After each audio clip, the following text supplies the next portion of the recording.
By the way, can I say cuss words? You better cuss as much as you can. Thank you. You're out. Just so the listeners know, I say things like fudge or shoot. Shoot, darn. You say I gotta go potty. Julian today goes, I said, oh my gosh. And he goes, Dad, we can't say that. And I was like, yeah, we can. He goes, no, that's a naughty word. You have to say, oh my goodness. And I was like, they're the same, Julian. As long as you don't say, oh my God, you're good. Trust me. I made it. Yeah? I made it here. Anyway. And here I am going through the hallways when I'm like pissed off, just like yelling, God damn it, or whatever. And I'm pretty sure if anybody is very overly Christian in this building, they don't come to Sweet 8. They don't come to They probably pray for you if they're overly Christian. Oh, you think so? If they're moderately Christian, they'll be like, what up? Well, he's what do you call it when he's possessed? Oh boy. Right, but the real. I hope nobody in this building is like that. I hope everybody in this building listens to my podcast, and even though you might hear some dirty or raunchy stuff or cuss words like fudge, I hope that they remain non-judgmental. Oh yeah, that's what you'd hope, man. That's what you would hope. All right, so I got the two boys here. The boys. Yeah. The Ryan boy. Ivory, aka the Shannon boy, Keys. Your boy Keys. Yeah. I got two things for you to start off with. One, you guys brought in some awesome drinks, including my chocolate milk. Hey, there we go. Thank you for buying me this beautiful chocolate milk. Yep, 16 ounces of Nesquik. Second thing is, I think you guys have been a little bit quiet lately. Yep. But the thing about quiet that I've learned myself in the last few years is when you're quiet, that means you're even more busy. Absolutely. Like there's kind of like calm this, before the storm, this man. thing where if you're dead silent, you don't exist and you're not doing anything. Right. If you're constantly kind of pushing something, that means you're like, you're going at a good rate. Mm-hmm. But like if you're silent but like not completely ridden from the earth, something big's happening. Right. So exactly. let's talk. Like, what is going on that we're not seeing at the moment? I know we've talked a little bit about an upcoming show. Yeah, I feel like the last thing I heard about was like your guys' like shows in Colorado and in Nebraska. Yeah. Okay. So let's rewind a bit. Have you been just For those who don't know, we did do we started off hot, man. Blew up way more than I thought. Heat. Opened up for Kurt Cobain's 3 different times. 2 in Nebraska, 1 in Colorado. Those shows were awesome. Got this milk in my cup. Opened up for him 3 separate times. We also did our first show ever was in Spearfish at the crib. Sold that one out. It was amazing. Did like 21 songs and awesome show for graduation. So all of that was great. We've officially hit right around 100,000 streams on Apple Music, Spotify. And we don't. The crazy thing is we don't have analytics for iHeartRadio or Pandora or Google Play. So it's like I know a lot of people aren't Apple users. I know that for a fact. Especially like my brother, I'll be trying to send him tracks and I can't just text him to him. So I know we're over 100,000 for sure. And on top of that, we've done 3 videos with you now. Some of the best work I've seen in the Black Hills, man. Thank you. Those are running up views too. Like I think Friends of My Demons is almost at 8,000. I think it's over 8 now. Over 8,000 now. Both Hard Liquor and Around Here are somewhere in between 2 and 3. And those were awesome shoots. So basically, after we finished up in San Diego, because that's where we shot Around Here, we kind of recapped everything from like that 6-month spurt where we put out 10 songs, 3 music videos. We did like 4 or 5 shows. Everything was going well. And now it's gotten to the point where it's like, let's level up a little bit. Yep. But obviously, like that's going to take, something extra that we weren't doing before. Right. So now, like we're excited to say that in the next month, we'll be dropping our first project. It's an EP called Elevator. Should have 6 to 7 songs on there. Mm-hmm. Doing a show down at Cadillac Jack's at Flight Nightclub for New Year's Eve in Deadwood. That's gonna be wild. Yeah, that officially closed like 2-3 days ago. Signed the contracts and everything. We got this podcast. We got an opportunity for another podcast I don't know what it's called, Black Hills Music or something. Oh, Black Hills Podcast? Yeah, Black Hills Podcast. Yeah, dude, I don't know what it's called. Yeah, evidently it reaches like a far audience. We're supposed to link up in Hot 93.1, potentially get some songs on rotation. Cool. Which would be awesome. We gotta clean them up. And then merchandise too.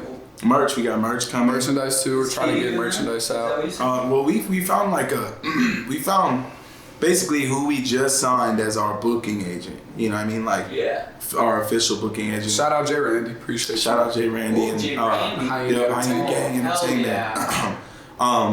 He actually is a guy that is willing to work with us a little bit. It sounds like on some t-shirts, and merchandise is big, even though it doesn't seem that big. And to be honest, I've always been one that hates the push of merch as a viewer.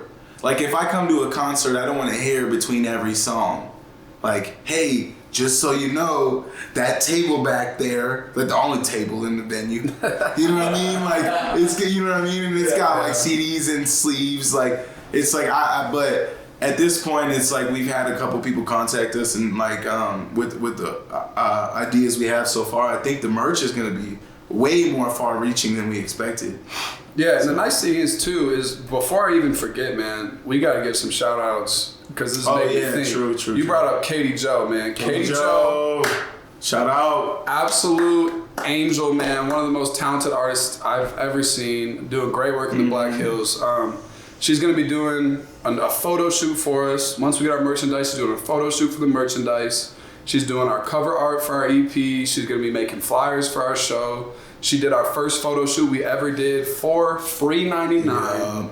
She did the concept art for Bucket List, which is still one of my personal favorites. Cover art for Bucket List. So she's been huge for us. Obviously, shout out to anybody who supported us.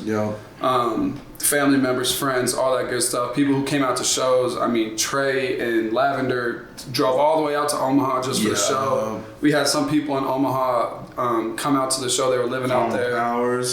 Obviously, huge shout out to you because we wouldn't have music videos right now if it wasn't for you. Plus, you're bringing us on. Like we've just built so many good relationships, like throughout this short time. We haven't even been out for a year yet, and like. Things have been huge. I mean, who else? Bradley Adamson, designer for our Friends of My Demons video. Eric Swiftwater, Trey Fleming. Everybody who's been in the videos, tweet everybody. Outside of that, we're talking about Trey Works, Toon Gotti.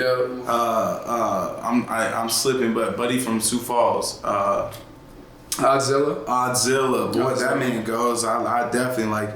I was a fan of his show. He had a whole thing going. That was nice. And Lavender, who featured on our song "Miss Me With That," which is now our #1 played song. I was about to say on Apple Music, man. #1 played song. She absolutely killed it. We'll have more stuff with her in the future as well. Yeah, it's weird because this whole time, I mean, especially with the differences between Ryan and I, like, and you said it. You were like, we just got to put her on the track, and like, it turns out. Excuse my language, but bitches love this shit. Bitches just like if it's a song about like I don't give a damn, like he don't matter, miss me with that, like you want to text me at 2 a.m. nigga? Are you listening? Basically, right. But it was like it's just stuff that like our minds like when we hear a beat or when we go to conceptualize a song, we don't even think about that stuff just because of the disconnect. Right. Like, and the thing is, we have a male perspective. Yeah.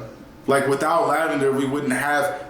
When we sat down that night, we went through beats on beats on beats, and then one hit her, and she hit that. You can listen with that pussy. And it's like that's not a perspective I've had because I'd be like, I just wouldn't say shit. Like, I wouldn't even have to say it. I'd be like, oh shit, you missed me with that. Yeah. You know? But yeah, so to recap all that. First of all, if I missed anybody, it's always been love. It's just on the spot right now. But we've built so many dope relationships. And like, I mean, we even went out. I'll give one more shout out. We went out to San Diego for a music video because Peyton Nelson big shout out. And all those girls, man, thank you guys so much for letting us come out. Y'all. Stayed out there for free. We're in the video for free. Couple my dick up.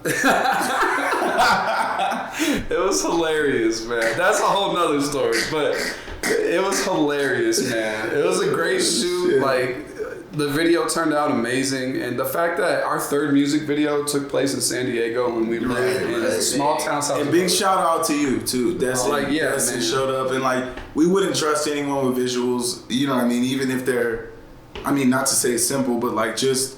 There was times when I watched Destin's face just turn a little bit red. Oh, I saw you just be like, come on. Hey, like, can we just do shots? Like, and so, are you talking CC? Yeah, so, hey. We should get into that. Let's rebound. Question for you. Like, San Diego, how stressful was that? I'll put it this way. What have you loved about shooting with us, and what has made you lose your shit? Okay, so first of all, because I'm tired about me getting red, a big shout out to Adriana. Is that Adriana? Is that the one with the red swimsuit? Oh no, yeah. That's Kiana. Adriana, she was kind of green swimsuit. Yes, it was green. Some tattoos. Yo, she knew I was red, and I think she was one of the most sober ones there. And for whatever reason, like we don't even know each other, she was a big help. She like played therapy like right away. Oh, she's like, listen, shout out. I understand like what you're going through. This is fucking ridiculous, and I can tell that you're mad because this is fucking ridiculous. All these. She was awesome. And she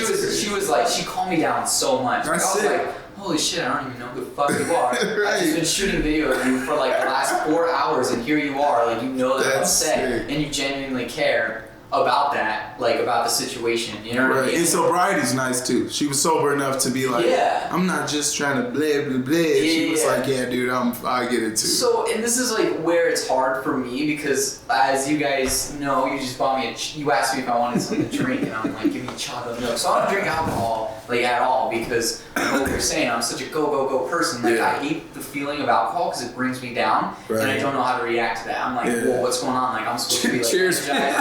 The lucky thing is if you're scared, just go to church. But nah. But listen, so to answer your question, I think to answer both questions, the first one being like I was frustrated at the fact that like we were losing daylight real quick. Yeah. I noticed in California, because I was there like 5 days before you guys were. I was just chilling or whatever. But like I noticed when I was there, I was like, the sun is not like here in South Dakota, it sets slowly. Right. But when I was there, it was like boom. It was like so fast. Yeah. So it was like, whatever time it was, and I noticed it was setting, and we still had like 3 more locations. Everybody's like silly drunk. Yeah. Plus the boat and the jet skis didn't work out. So it's like a whole like 2 hours were gone. Yeah. So like I was kind of like irritated at the fact that I wanted to be go, and everybody was like, woo! Let's just be lit. Let's enjoy this spot. For sure. I'm like, we don't have time to be lit. Let's fucking go. So I think another thing that people don't realize that I think I talked about this a little bit on my vlog, and I was also on another podcast where I talked about this, but I don't think what people realize, so most of that video takes place on the beach, in that one location. There's a couple others, but I don't think what people realize in the script and treatment is that there was supposed to be there was supposed to be a little bit on the beach, there was supposed to be a little bit on the boardwalk, there was also supposed to be a little bit at the carnival, and the jet skis and boat. And the jet ski, well no, but that's the thing is the jet skis and the boat, I had in my head, I had this whole vision where that was going to be most of the video, most of the A-roll, the performance shots were going to be on that boat. So then what happened, for those of you that don't know, is the boat basically broke down. No, it didn't. Hold the fuck up. It didn't break down for shit, man. Like I said, shout out to those beautiful, amazing women who did that for free. But what happened was, we got to this place in San Diego out on Mission Bay.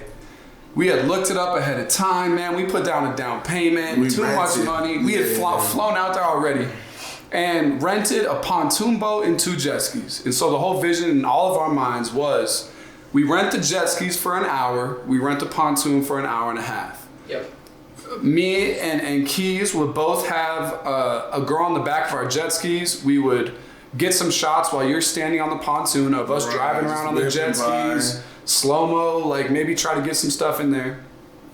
And then once we're done with like our few jet ski shots, We go back, return them, then everyone gets on the pontoon boat, exactly. and we do the rest of the shoot for the hour and a half that we had on the pontoon. So what we didn't realize, being landlocked our whole damn lives, is that it took 30 minutes just to idle from the dock all the way out to the bay where you could even go fast. It was legitimately 20 minutes of 5 mile an hour. At least. To get to the outside of the no wake zone. Yeah, so we get outside the no wake zone where you can actually go fast and shoot these shots. First of all, we get out there and it says you gotta go counterclockwise around the bay, like there's all these rules, man. And with my own ignorance, I was just like, how was I supposed to know that shit? Right, like, exactly. I didn't know, so here goes half our time with the jet skis. Literally, 20 minutes. Literally. We only rented the jet skis, to get this, for an hour. So 20 minutes out, 20 minutes in, 40 minutes total. Out of 60 minutes, we get 20 minutes of shots. But we didn't think that. We were like, oh, you hop on a jet ski, you start doing shots. It was like right off the dock. We're whipping, we got chicks on the back. And it's 20 minutes back. So even if it worked out perfect, we would have had 20 minutes once we got to the no wake zone to shoot the jet ski shots. Then it would have taken us 20 minutes to go back and 20 minutes to get back to the fucking bay. Which was still giving us 20 minutes of performance. Right, which should have. But we rented it for a motherfucking hour and a half. So I'm sitting here, what the hell's going on? We finally get out to the spot, man. Yeah. For those who haven't heard the whole story.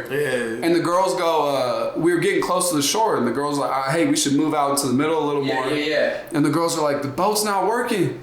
Yeah, the boat wasn't. And I was like, what do you mean the boat's not working? And there was a couple girls that grew up in the area, so I was hoping that they knew enough about it. I don't know shit about boats.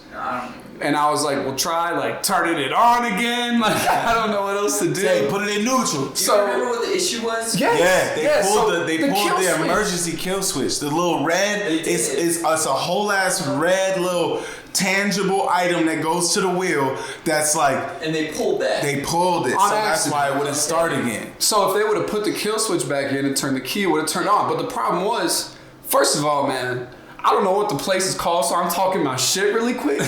Buddy's down there. Oh yeah, Buddy did not tried to explain this to us. Did not give a shit. They did not say anything about a kill switch. I was there too. Yeah, man, they didn't care. I explained it to somebody. No, you didn't, bro. I don't think he did.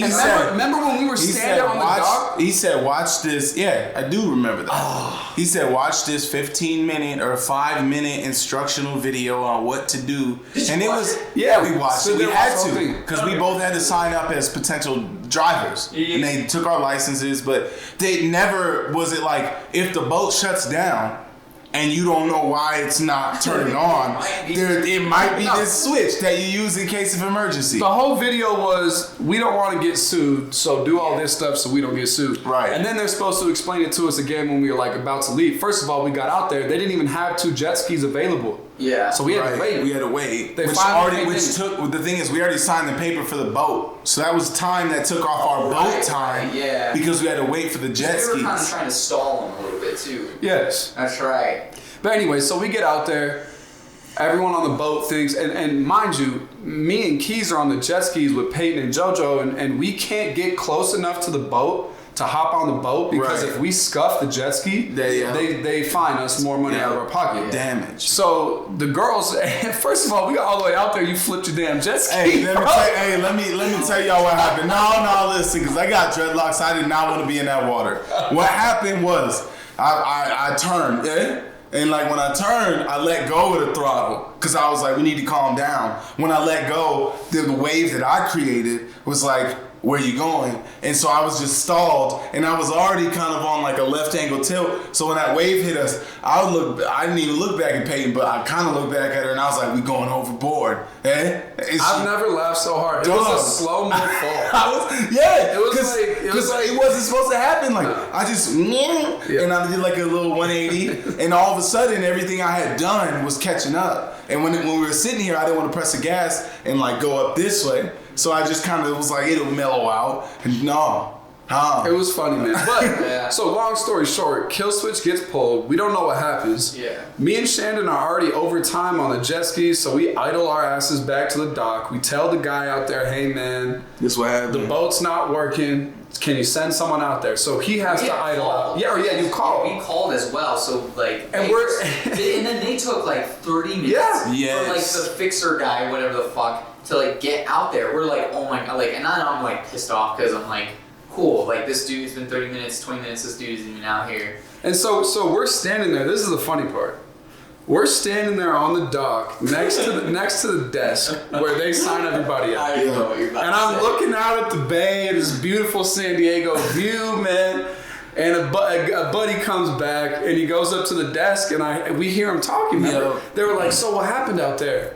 And he's like, "Bro, these dumbasses pulled the kill switch, didn't know what the hell's going on." And we were praying to God at that point. It was like a mechanical failure. Yeah, we're like, I hope there was something wrong with this so we can get either our time or our money back. Because we flew all the way out here, planned all this, paid a lot of money just to not even get shots. Yeah. And it wasn't. We just we didn't have a kill switch back in. So you guys have to idle all the way back on the boat. Thankfully, the girls were good enough sports to like let you shoot on the way back. And have some which were good shots. The The intro to the video is nasty. Great shots. That was great shots. I used it as a trailer as well. Yeah. But so it worked out. But the only shitty thing about it is that part of the shoot, other than the plane tickets, because the girls let us stay for free. That part of the shoot was the only thing that we actually had to pay good money for. Right.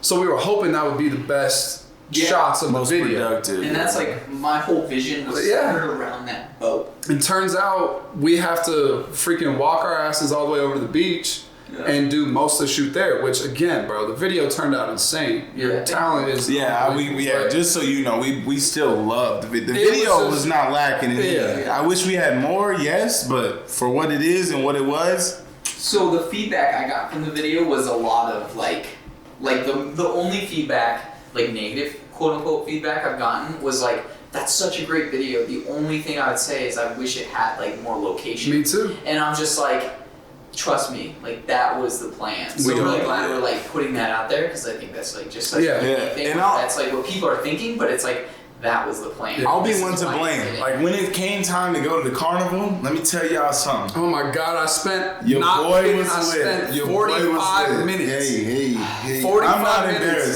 embarrassed. I'm not upset. I got lit. I gotta tell this story. First of all, I get lit. That's what I do. That's part of what I do. We both get lit. I was still lit, but the problem is the reason you were my fucking best friend is because like it's a competition all the time. And so we're on the beach, bro. After we left the beach, when we started walking down to do the boardwalk shots with those random people, shout out to them. Yeah. I had no idea that one of the girls goes, "Hey, I dare you." I dare you. I was a water bottle. I kid you not. It was like halfway full of vodka. Yeah. And it's so funny. She goes, "I dare you." I was walking with you guys when that happened. Yep. And I remember when she's like, "I dare you," blah, blah, blah. And like you started doing it. You're like, "I don't give a fuck, I'll do it." And so you did it. And of course, again, like drinking person, I was, that's funny. No, give me 20 minutes later, let me tell you, it wasn't so funny to me. Yes, I was Bro, we were, because I was up front. I didn't see it happen. I was with like Peyton and Dakota or somebody walking up front on the boardwalk already. And I didn't know until after the boardwalk shots, he came out the bathroom or one of the restaurants and his dreads were swinging. And I was like, what the fuck's going on, man? And he's like, bro. He goes, I forgot to tell you. He like, one of them dared me to finish this whole water bottle full of vodka. And I did. And I was like, of course you did it because I would have done it too. Again, back to the like reason you're one of my best friends is just like, it was hilarious. But it made for a good shoot. Like, all I can say is, I think everything that could have gone wrong went wrong. Right, and it was still one of the best of it. One of the best videos we've had. Absolutely, I agree. I mean, we almost missed our damn flight the next morning, bro. I'm running through security the next morning at like 5 a.m., bro. It was hilarious. But we gotta talk about that lady. Which one? Dude, did you hear this lady? So when we land in Denver, The second, on the phone, this lady pulls out her phone, makes a phone call, whatever. That's normal, right? Right. And she's talking at probably like the level we're talking at now, right? Which is like, all right, whatever. Like she obviously doesn't know her. Live your life, right? Live your life. Okay, so one phone call goes by, and like she's talking about some friend that has health issues, and then all of a sudden she's just like, no, but don't tell him. Like, no, don't tell them. Or something like, don't tell her or something. I felt like a snitch just listening. Yeah, like, I don't want, she doesn't want anybody to know, so don't tell her I told you. And she's like, no, please don't. And this goes on for like 5 minutes. And everybody's just kind of like, right. And the craziest thing is, in between telling the person she was talking to not to tell the person, she would give little bits of information. Yeah, no, I know. In that one time. But don't say I said that. And then she would allude to more things. But meanwhile, she's talking like she's not on a plane. Like we didn't just land. Yeah. If we're mid-flight, 70% of the people are trying to sleep and they got headphones in. No, we just landed. They just turned the lights on. People are getting luggage. She's like, oh, I can't believe it. And you know what? That's the thing. That's why I never liked him. But don't tell him I said that because he thinks I like. I don't remember that one. I remember it being like something about like a family member's health. Oh, like, God! It was the same lady. She made multiple calls though. I was gonna get to this. So the first call, she's like, "No, but don't tell her I said that." No way. So then that phone call is done. Whatever. I'm sitting fucking 8 rows back in between two business. I'm Sudoku. Okay, so then like literally it's silent for like 10 seconds. I'm already like looking at shit and like, that's kind of awkward, right? It's another phone call. And it's like, hey, we just landed. That one was a little more simple. Right, okay, but it was cool. loud. It's just like, cool, like now this person knows that you're here and you're safe, whatever. Third phone call.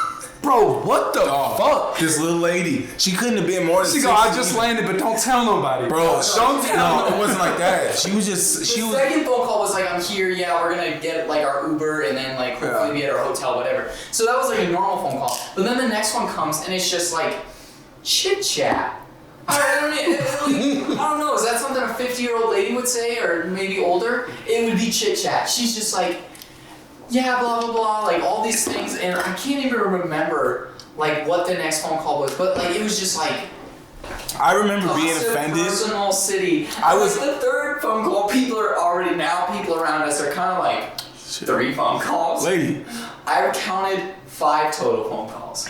So I just remember the 5th one. This dude who had like his headphone like turns around and he's just like, no shit. Like, what are you doing? And the dude beside me is just like, what's going on? And me and Shannon keep looking at each other, and I'm just so trying. I'm like next to her. Yes. I'm just like over here, like literally right next to her. I'm looking at Destin like, bro, you have to go through this. How you gonna handle it? And he's looking at me like, I don't even know what I'm going through. Like, she's just going.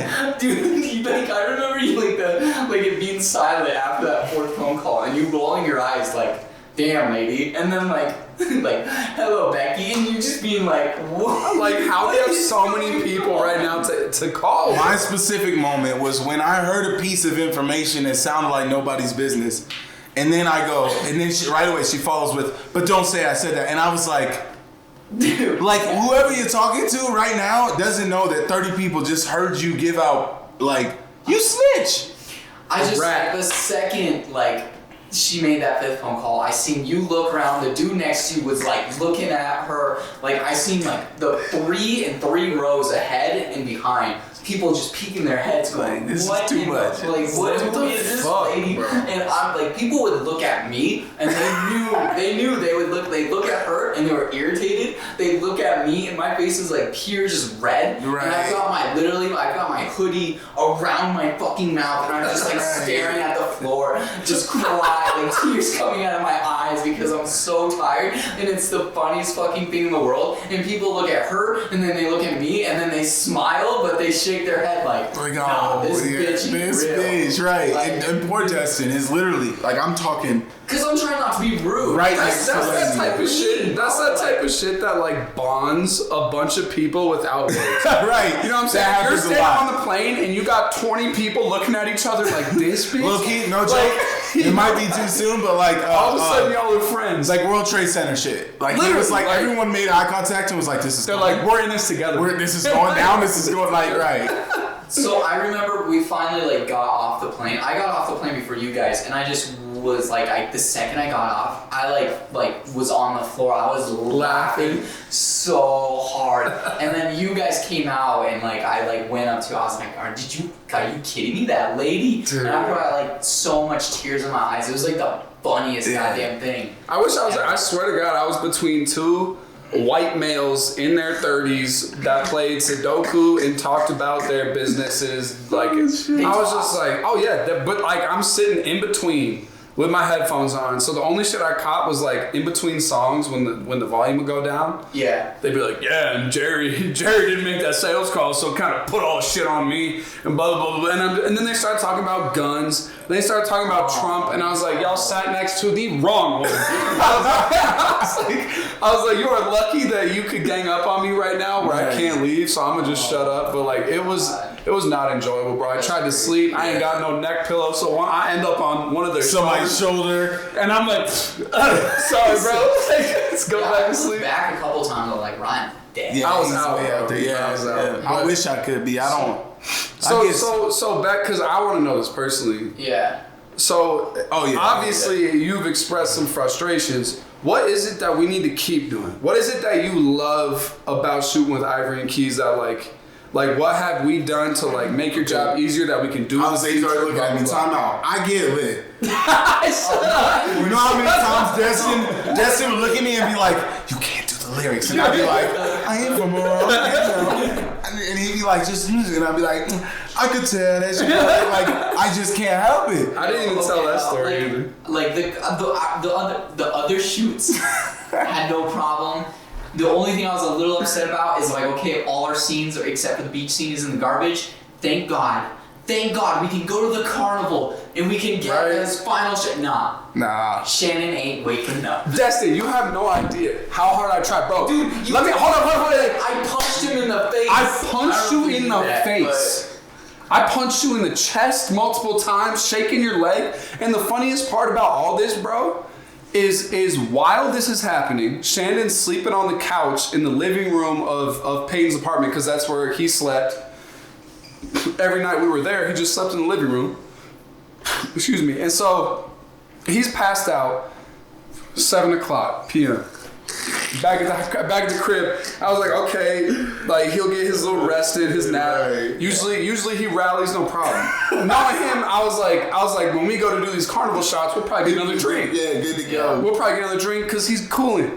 You called me talking about, hey man, we're down here ready to do these shots. Yeah. I was like, all right, let me just wake Shandon up. I'm on the phone with him. And I was like, Shandon. It started yelling. I was like, Keys, wake up. I grab your shirt. I'm going like this, bro. I thought you were dead. Put the phone down. You're like, hold on. And then you come back. I was like, bro, I literally just punched Shannon in the fucking face. I swear. He's still out. I swear on my mother, I punched you, bro. What? I haven't punched many people. I punched you in the face, and guess what you did? You said, I was like, either I just knocked him out again, or he is so deep right now that there's no way. That's my excuse. Finally. You knocked me out. Finally, throughout all of this, shit you not, 25 frat boys walk into the house. Yeah. 25 frat boys walk into the house while I'm waking Shandon up. Yep. They're having an after party. And I'm looking at them hey, how's it going? I'm Ryan, I'll fucking talk to you in a second. I'm punching my best friend in the face, bro. They're like, what the hell is this? And then he wakes up, and first thing he does when he wakes up, I finally get him sat up. He goes, who are these motherfuckers? He goes, who the fuck are these motherfuckers? What are they doing here? And then some dude would look because he said, who are these motherfuckers? And he'd be like, you come here. Come here. He'd be like, you come here. He's like, I'm about to say something. I'm like, Sandy, bro, just change clothes and let's get the fuck out of here. He has his sweatshirt on backwards, half over his face. Bro, it was a movie. It was a comedy scene. But bottom line is, we called an Uber. We got him fitted. He was ready to go, chugged a bottle of water, and we got to the carnival, bro. Got there. Got to the carnival, it closes. Yep, they start, and it's one thing that they close, but they turn down the lights. And I was like, no. I was talking to one of the staff members, the security guards there. I was like, can you just leave them on? They're like, no, who the fuck are you? And I was like, where are their lights? Where are their like flashy lights? Right. And they're like, maybe if you like walk down that way. And so here's my side of the story. After we did the scene on the boardwalk at that random people's house, I was mad. I was angry. Oh, yeah. And I was like, boys, I'm not gonna lie, I need a break. And that is something I probably have never said. My entire career, I have never once during. That's no problem, bro. We're glad that we can bring you to it first. We're glad that we. I can't do this right now. There's no way we can keep filming. I've got to separate myself. Yeah. Not from you guys. I wasn't even really mad at you guys. I'm so thankful for all of the women that were in this video. Like, I'm really thankful, so don't take this the wrong way. But as a director, as somebody that was, like, you guys were there helping, and I'm thankful for that. But for me, that was like, you know, when you clock into work, when you go in there and you, like, clock in, all right, I'm here for 8 hours. That was me. Right. That was, like, my mindset being there. Is like, I'm working. Like, this is not, like, fun, you know, essentially. Like, I love my job, but, like, this isn't a fun thing for me. Like, this is my job. Like, this And is I think that was my bills. I think that was our biggest mistake. Is like everyone was so optimistic because Peyton. And again, man, I went to prom with Peyton my senior year. One of the best people I know. Amazing. She was like, I can get a ton of my friends, cheerleader friends or sorority friends to come out, be in a video for you guys. It'll be awesome. They'll do it for free. Mm-hmm. So first thing in my mind, and probably our minds, was like, dude, that's amazing. Like, we don't have a big budget, obviously. Like, this is gonna be perfect. This is a once in a lifetime thing. And that's why I didn't tell them what to do. Right, and it turned out that, like, low key, man, we should have paid them $50 a pop and had them sign a contract, because if that would have happened, then at the, like, when that time comes, you can be like, y'all signed off, we're paying you, we're leaving. And I mean, I'm directing, and as a director, you guys know me, I am like easy directing. Yes, like, I am not like no big Hollywood director where it's like, do it again. I'm like more like subtle things where it's like, hey, can you put more energy into that, or whatever it might be. Right, So, and I think that was our biggest problem. I'm constantly like, they're not paid. You cannot tell these girls what to do. Like, you direct them, but you cannot tell them what to do. And I didn't want to do that anyways. But that was that conflicting feeling, because all of us, although we didn't pay them. Y'all want to talk about conflicting feelings? Yeah, go ahead. Go ahead. You got 2 kids?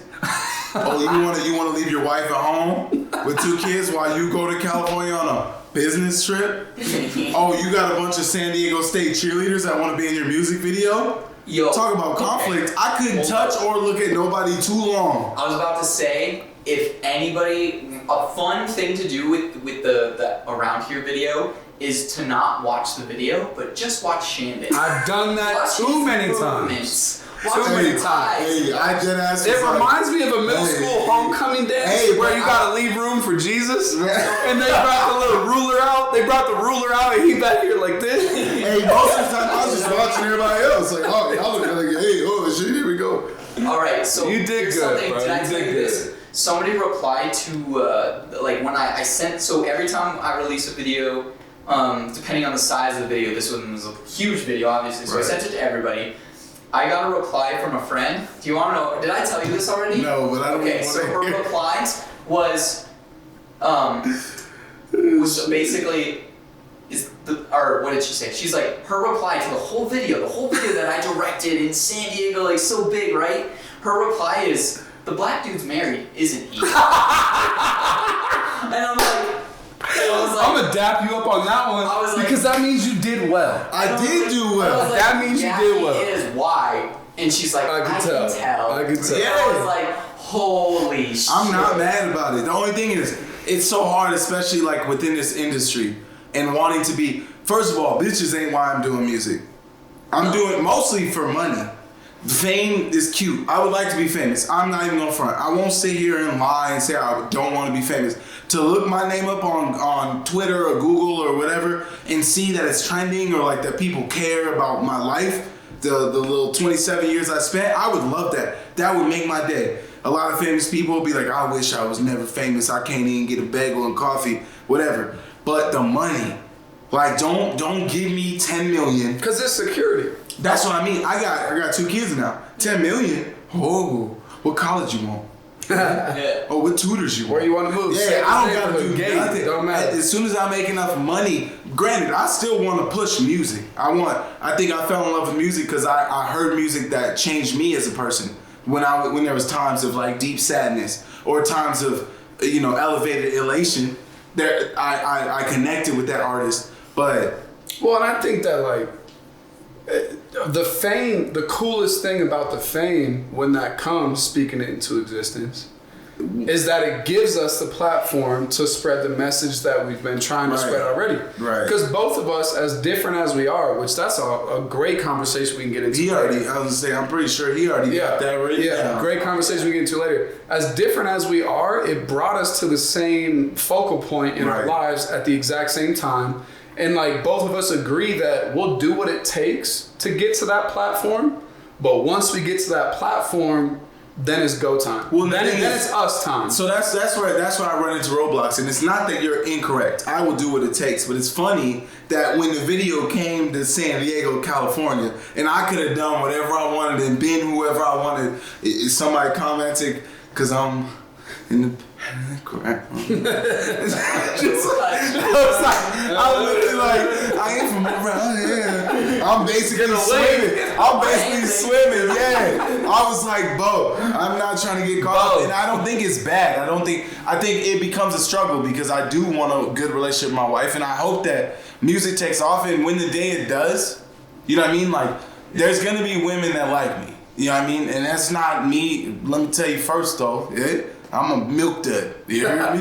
You can find me in a box of 4. And that's only fun size. You can find me in a box of like 16 if you spend the money for it. But I don't feel like a special individual. I don't want women to like me. I'm not out to get women to like me. What sucks is when we try and make a video that appeals to the masses, everything we see, Tyga, Chris Brown, Wayne, even though he may not be relevant right now, just like the baby, Blueface. Most people are just like, I'm the baddest. I can't be in a video that I know my wife is gonna watch and be like, you don't exist, bitch. And the problem is, bro, is that if this world was more pure, that would be what perfect. separates us. That would be perfect. Like that would be something where people go, holy shit, I respect you so much sick for that this is going viral. I have so much respect for that, it's going viral. But it's the opposite. Right now, they say you're lame. I look awkward. Right. I don't want to just You're lame. You got a bunch of ladies around you, and you're not even gonna touch them.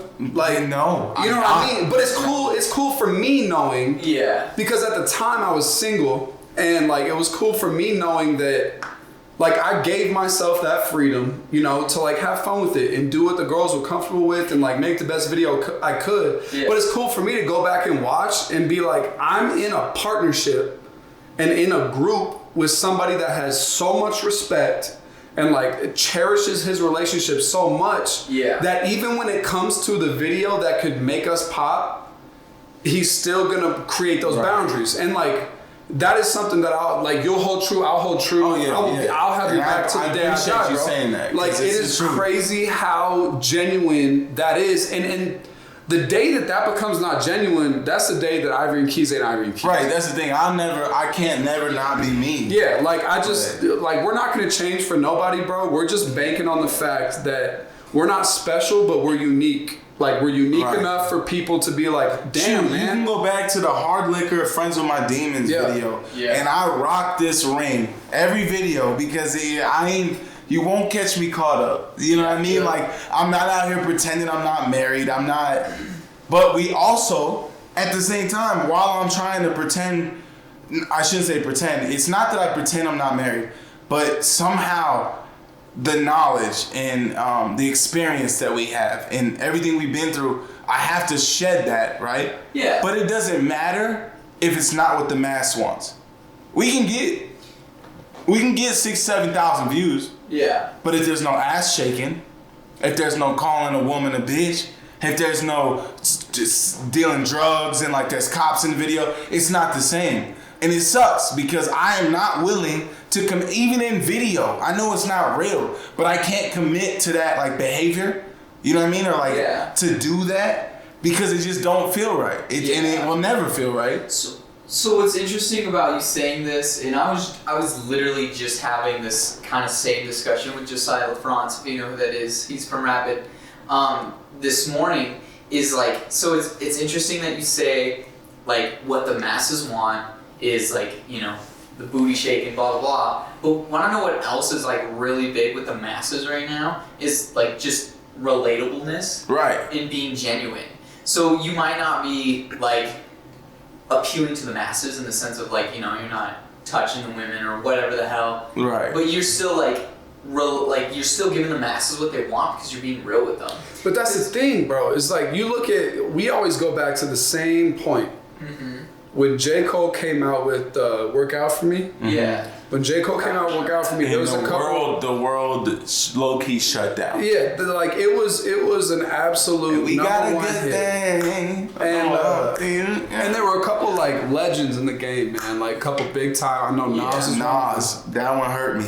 And he kind of came at J. Cole and he like wrote him an email or a letter and he goes, "Hey man, you sold out." Yeah, he's like, I really thought you were going to be the one. He's like, I really thought you were going to be the one to say, fuck this generation. You're let me PS right now. There's a whole song about it.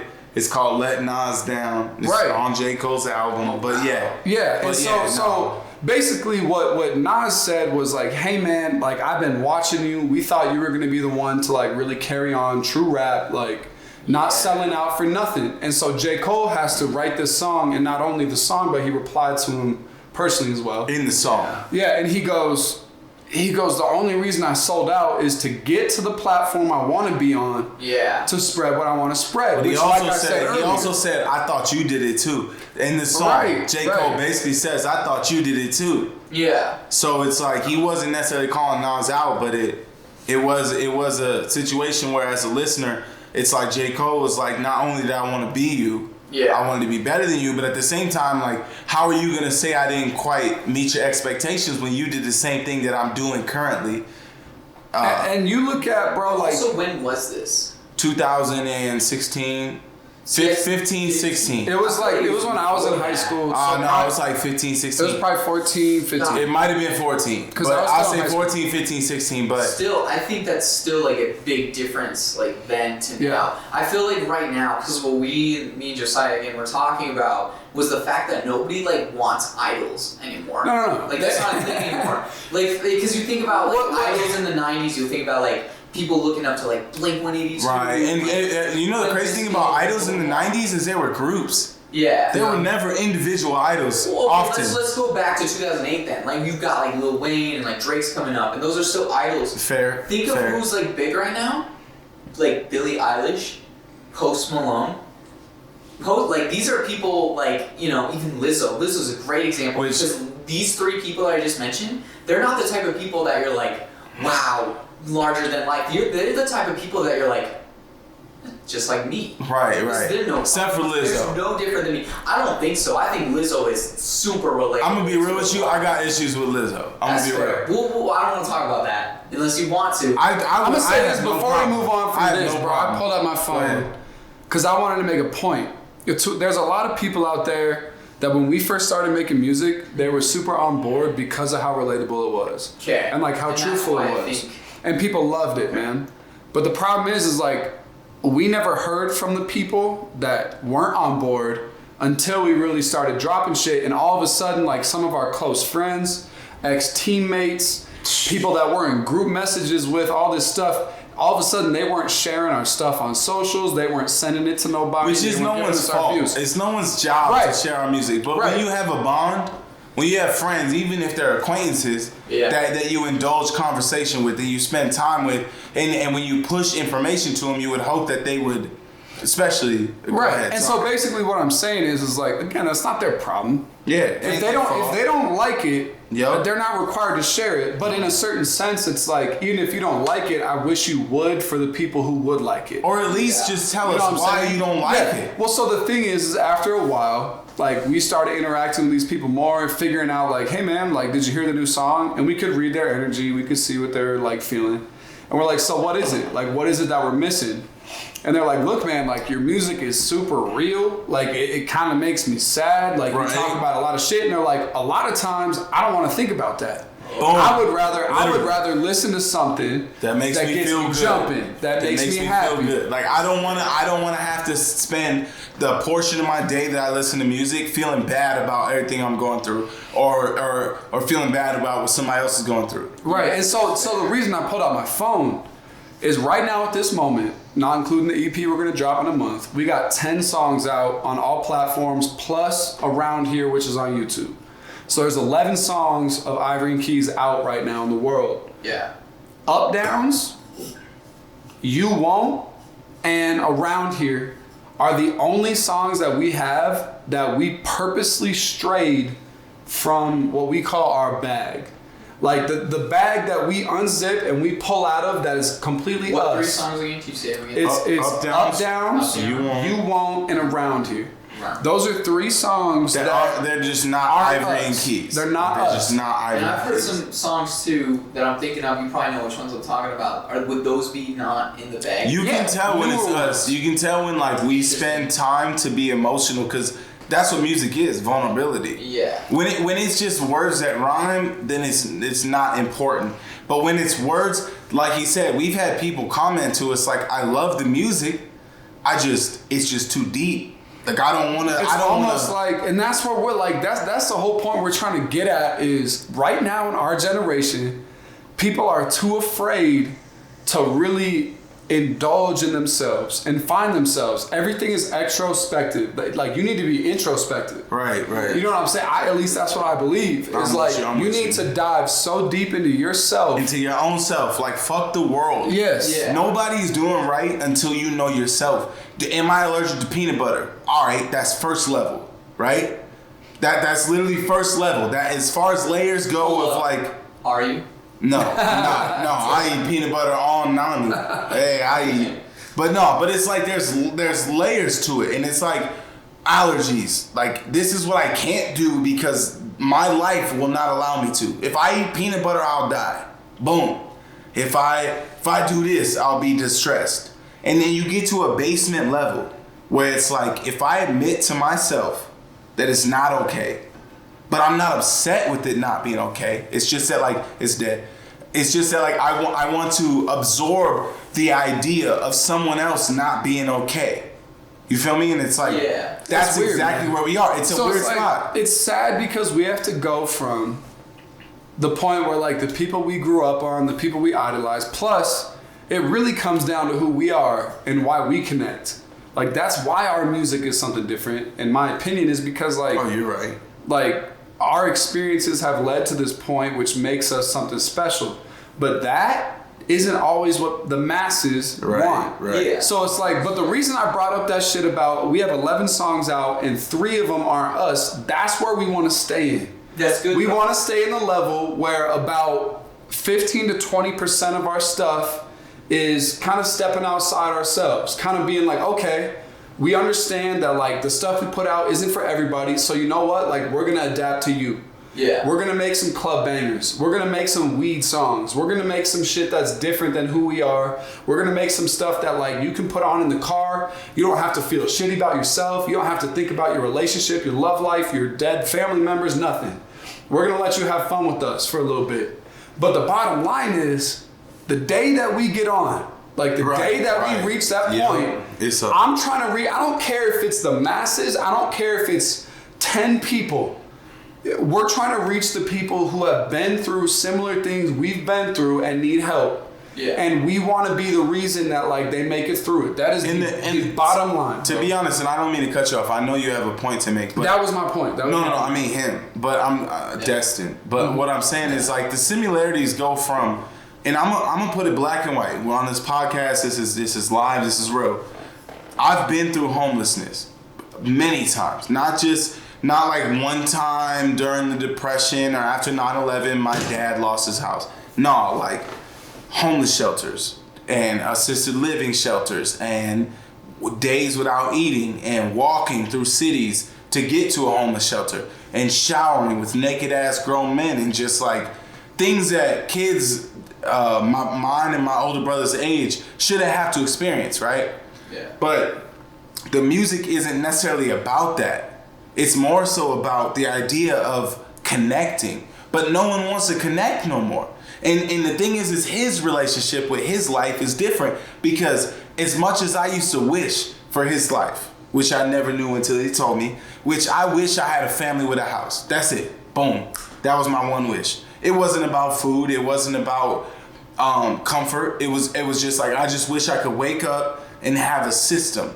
Not wake up and be like, well, you've been here 3 days and our records say you have to leave for 2 days before you can come back for 3 days, which is how homeless shelters can work in certain places. And he went through something where like his dad worked his ass off to give him the life that his dad wished he had. But all the while he's living up to expectations of someone who expects more of than what, and it's just such a wild concept. So when we make music, we can't help but touch deep. Yeah. And think like deep. We don't do beats that are just like hi-hat.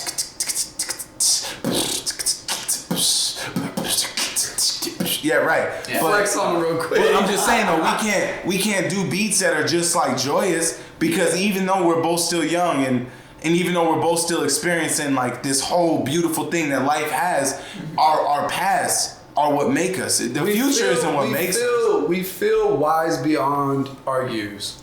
In the most humble sense, man. And like he said, I think if there's anything if you're listening this far, first of all, I appreciate you. True.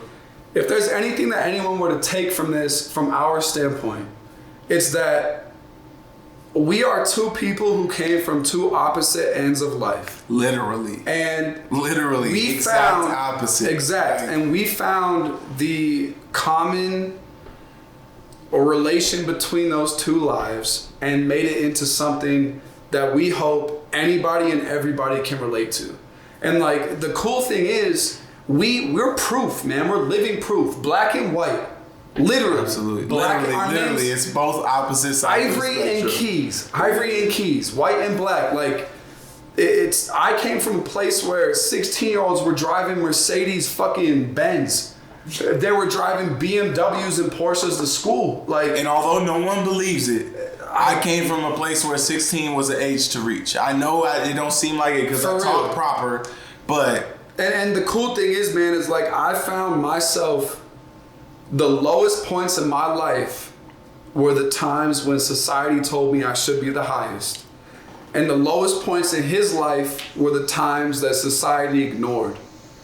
And like that is where we come together in such a fucking bond and connection and fusion that no one can fuck that up. I promise you. If Ivory and Keys is ever not Ivory and Keys, it's because we choose that. It's not going to be because some falling out or some stupid bullshit. We are so beyond it. It's insane. No, like it's nuts. It's mind blowing and mind bending.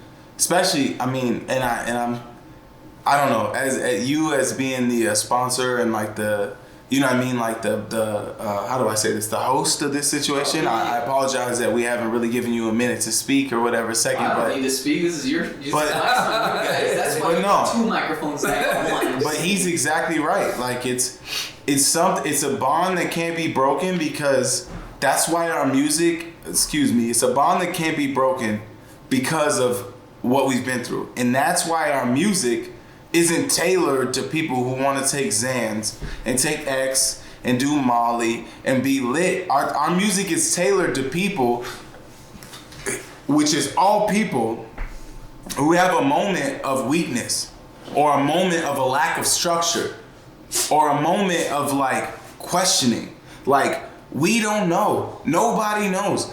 Hey, if you're the 1% of human if you're the 0.00001% of human beings that know your purpose and you know exactly why you're here and you know exactly what you believe in, God bless you. But guess what? The other 0.000999999% of us don't get it. We don't know why we were born. We don't know why sometimes days are darker than others, or why days when like you just wake up and it's like, I don't feel well. You wake up and you're not sick, but the clouds are something vicious. I think that, bro, like that feeling that you just try to put into words is the feeling that we're portraying in our music. Like somehow we found a way, and like I don't know how personally I did it. He's been an artist his whole damn life. I have nothing to do with it, but it's just the connection. You've been doing this for a minute, but for some reason, bro, I found music on my own.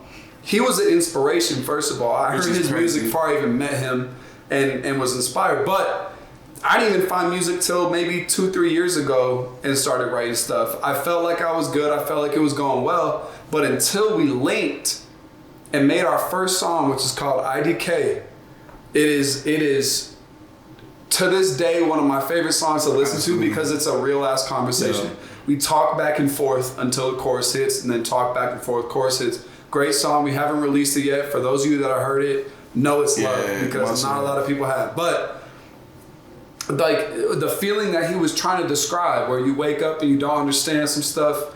It's just like why is today so bad? Like, you don't even listen get a to chance. us. Yeah, put on our song. You don't even get a chance to wake up and observe what's around you. You literally wake up and you're like, you just get hit with a wave of emotion in like just life, and you're like, why is today so bad?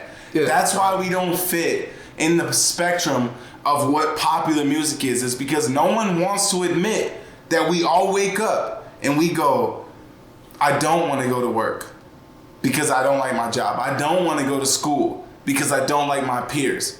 You know what I mean? Like, I don't want to wake up and make breakfast because the breakfast that I have in my refrigerator is not the breakfast I want.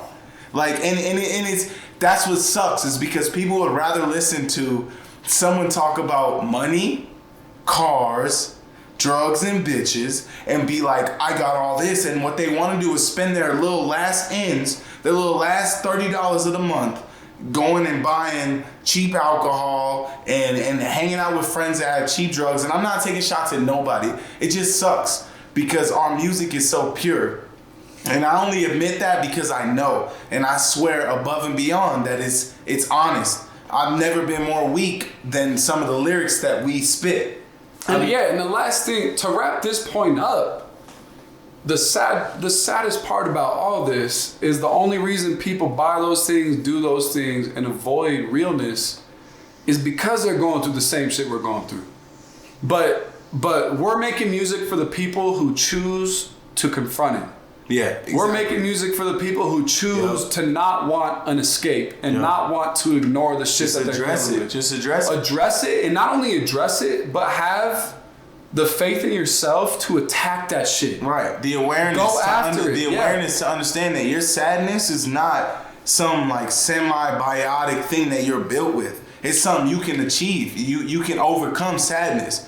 But it sucks because no one wants to hear themselves admitting they're sad. They would rather pop a fucking pill and go to a show and act like everything's okay just so they can wake up the next day depressed and deal with the same shit. Just as sad as they were. It's so And so first of all, like, again, to wrap it up, we understand those people and we hope that we can reach those people through the 20% of songs we're putting out, just on the off chance that when they go listen to Up Downs, when they go listen to Around Here, that they'll click on our page and they'll listen to Bucket List, they'll listen to Shadows, they'll listen to Wanted To, and they'll listen to these songs that bring them to a different place where like, fuck, I need to look myself in the mirror today and really like make a decision to make myself better.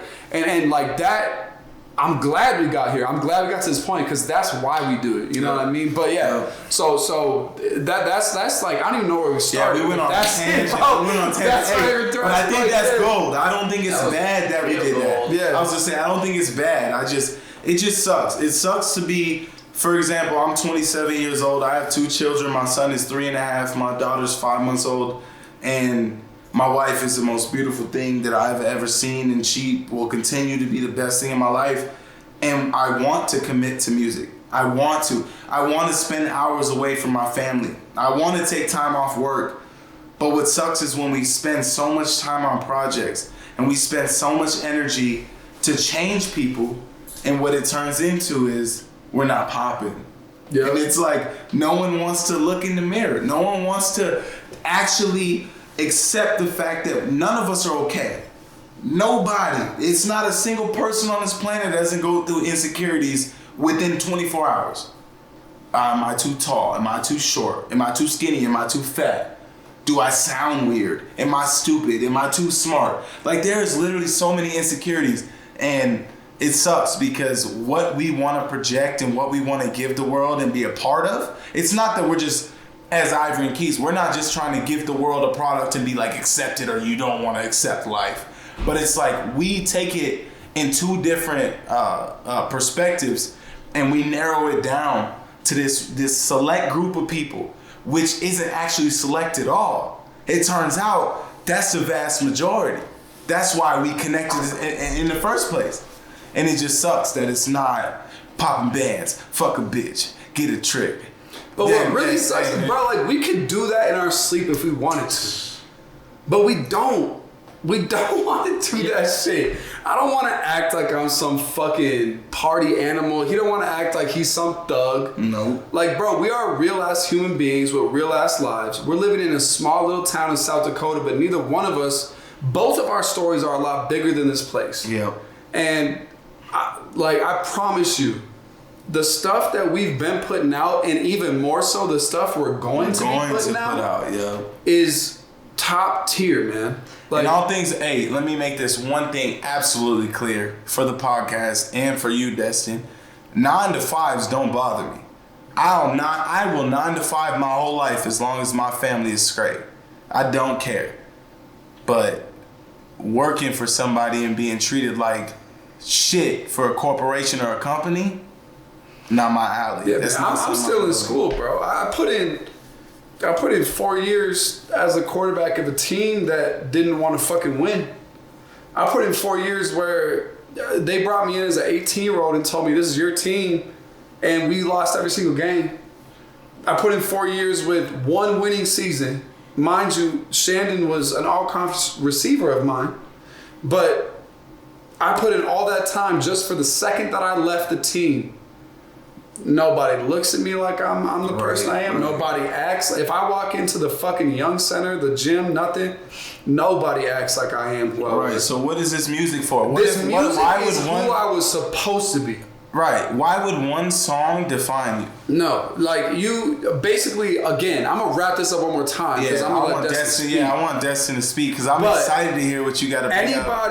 Anybody who is fed up with ignoring themselves, lying to themselves, understanding like every day that they want to be better but they don't know where to start, listen to our songs. It's generalization. Don't be generalized. No, be unique. Don't be that person that just does what everybody's doing because that's what everybody's doing.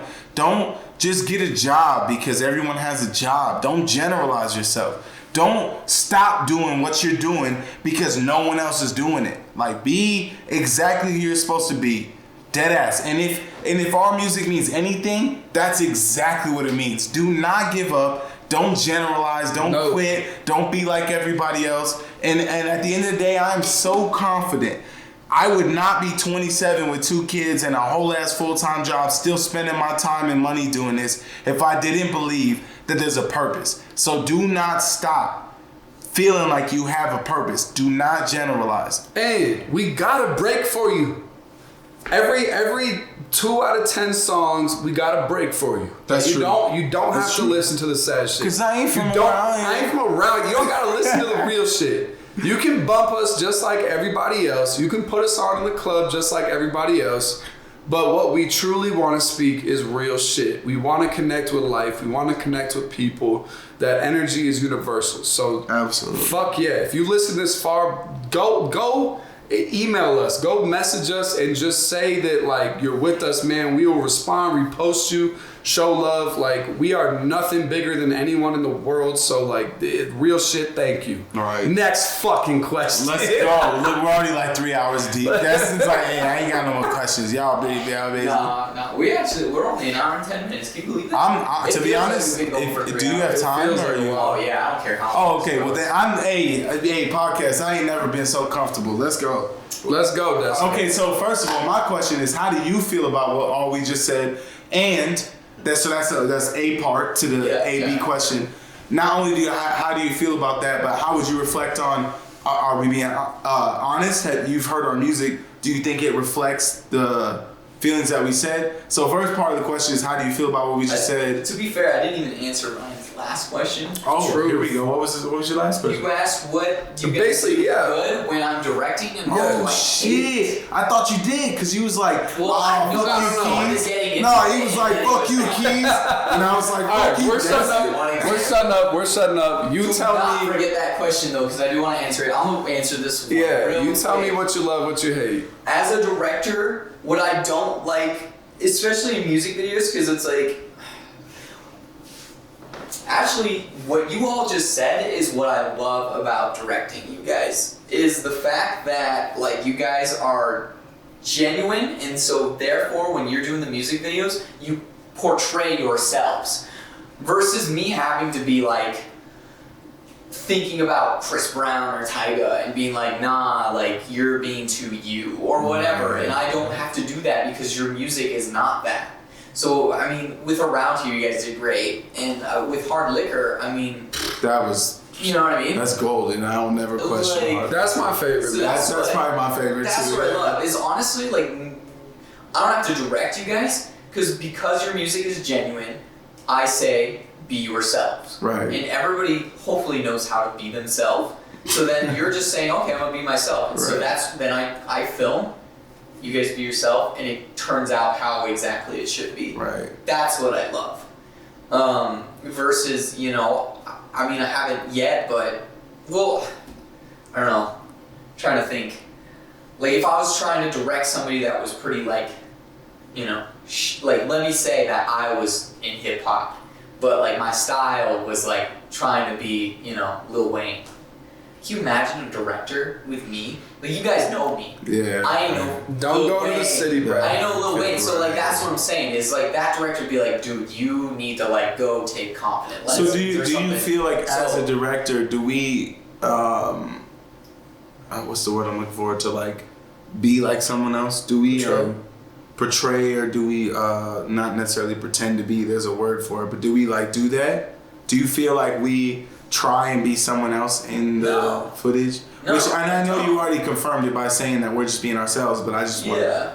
No, that's the thing, and that's what I like, is I'm capturing you guys. I'm not really, because at the end of the day, what I do for a living, like other than music videos, as you guys know, I work in video still, but mostly what I am known for directing and producing is nonfiction.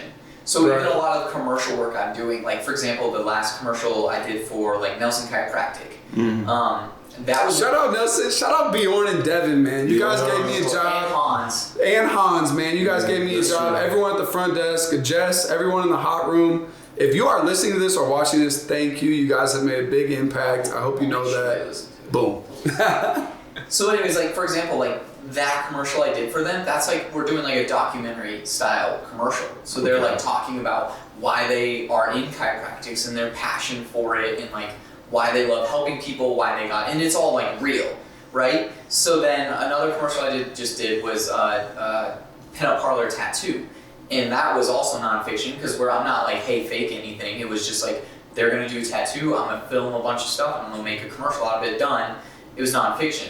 So it's really nice with you guys because I'm able to almost like do a music video, but still specialize in what I do, which is nonfiction. Right, It's it's just like it I'm should not be saying, fiction, but hey, it's not. like, you know, go get gold chains and money, blah, blah, blah, blah, blah, whatever. Like, nah, like, show up as yourselves, Right. film you being yourselves, and because I'm a nonfiction filmmaker, It just it's going to meshes translate so well, really yeah. well. Yeah. And that's proof. The proof is in the product. I think that the 3 videos we've all done together are, in all honesty, some of my favorite music videos I've ever seen. Well, I get hit up a lot too, and people are like, yeah, like lyrical lemonade, like Cole Bennett.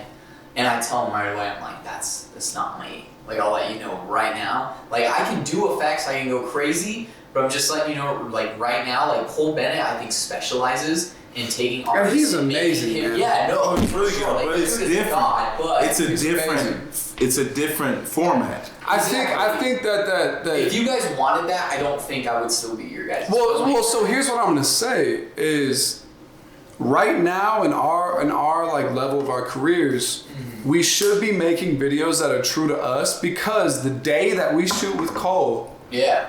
we want people to watch that and be like, wow, the effects are crazy. They got Lambos and blah, blah, blah, blah, blah.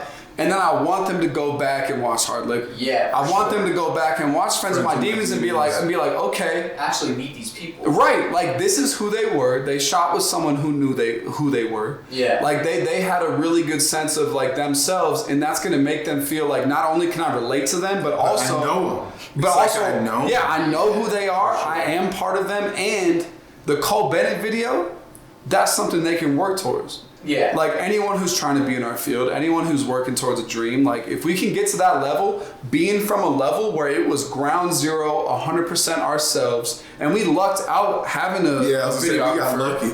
We got lucky. Yeah, that would be like, hey, stop fucking around. Right. You know what I'm saying? Like, be you right now. Like, do something that's going to portray you guys and the reason you wrote this, and, like, it helps us. So... I think that's perfect, bro. I think that would work out perfect. Yeah, I will say I'm doing shout out to Hector the Plug. Do you guys know who that is? I am going to try doing a video that's more Cole Bennett style because I think this dude's music is more like it's that type of song that you'd find on there. So like this is a challenge to myself, and I'm like, you know, we'll watch you kill it. Yeah. We'll watch you kill it. We'll be jealous. We'll be jealous. We didn't ask you to do it first. Just wait till we ask you and be like, we want that. Oh, right. I'm glad I'm doing it with somebody else first. No, for sure. You'll kill it. You guys. You'll kill it. We have so. I've never been.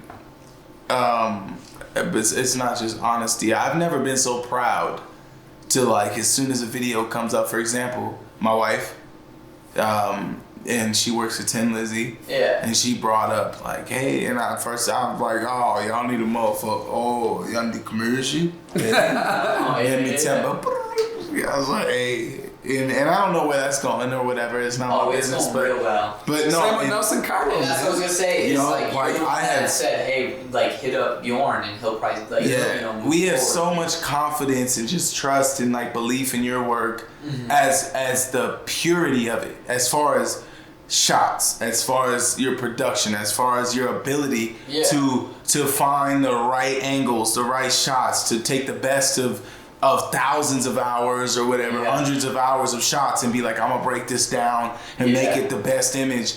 So, go ahead and do that for, what was his name? Hector the Plug. Yeah, do it for Hector and his plug and go ahead, holla big. And his plug. No shots at Hector. It's no shots, that's all love. I'm just jealous. The collab coming in. Nah, hey, collab? Collab, Hector, and your plug, Hector. I fuck around and get a little money. Also, this collab. I always forget this. Zach, other than around here because he couldn't fly out. Zach on Hard Liquor did helped tremendously with setup, set down, and he was in Friends with My Demons. Yeah, he was in Friends with My Demons too. Yeah, he was in Friends with My Demons and also helped out with. Shout out Zach, man. Shout out. That's why I was so cool. Even in Friends with My Demons, I was already like, yeah, you're definitely in this shot. I just need you to. Yeah, Zach is actually growing with me a little bit in this same field, which he was never in before because I've helped him, asked him to help. He helped with lighting on the Nelson Chiropractic video. Oh shit. Yeah, and then he also helped with lighting and set design in Frozolid. Hey, so I'll take the time. Shout out Frozolid, another shout out local Frozolid, man. Get yourself a pack of Rollies, eh? So hey, shout out. We first time I had met Frozolid was in Omaha. At the Kirko show. Yeah. At the Kirko show. Killed it, man. Another local kid, bro. I'm going to say this real quick and simple. We can move on. Okay. Anybody who is from the Black Hills, if you show love to us, it is only love. I don't care if we are the same style. I don't care if we're the same genre. Yeah. I don't care what the fuck the situation may be. We're not. If you're from the Black Hills of South motherfucking Dakota and you're trying to get in the music industry, that's damn near the hardest thing to do besides maybe being an astronaut. Competition. There's literally no competition. Nobody is trying to be better than or worse than. Nah. If anything, we're all just trying to make it. But don't be a South Dakota artist that feels, which this is no shot to nobody, but it's just like, we need to collab. Everybody needs to be together. Share, repost, tweet, retweet. Same Instagram, same with North Dakota, same with Wyoming. This area, this Midwest area, we're Chicago's Midwest. But guess what? we're the Midwest that no one talks or cares about. Yeah. And there's so much talent in this area. And there's so much emotion and drive. It just sucks because everybody wants to do it by them damn selves. Turns out, we don't all have to just make it by ourselves. We can all make it at the same goddamn time. I think people think that everything's done solo.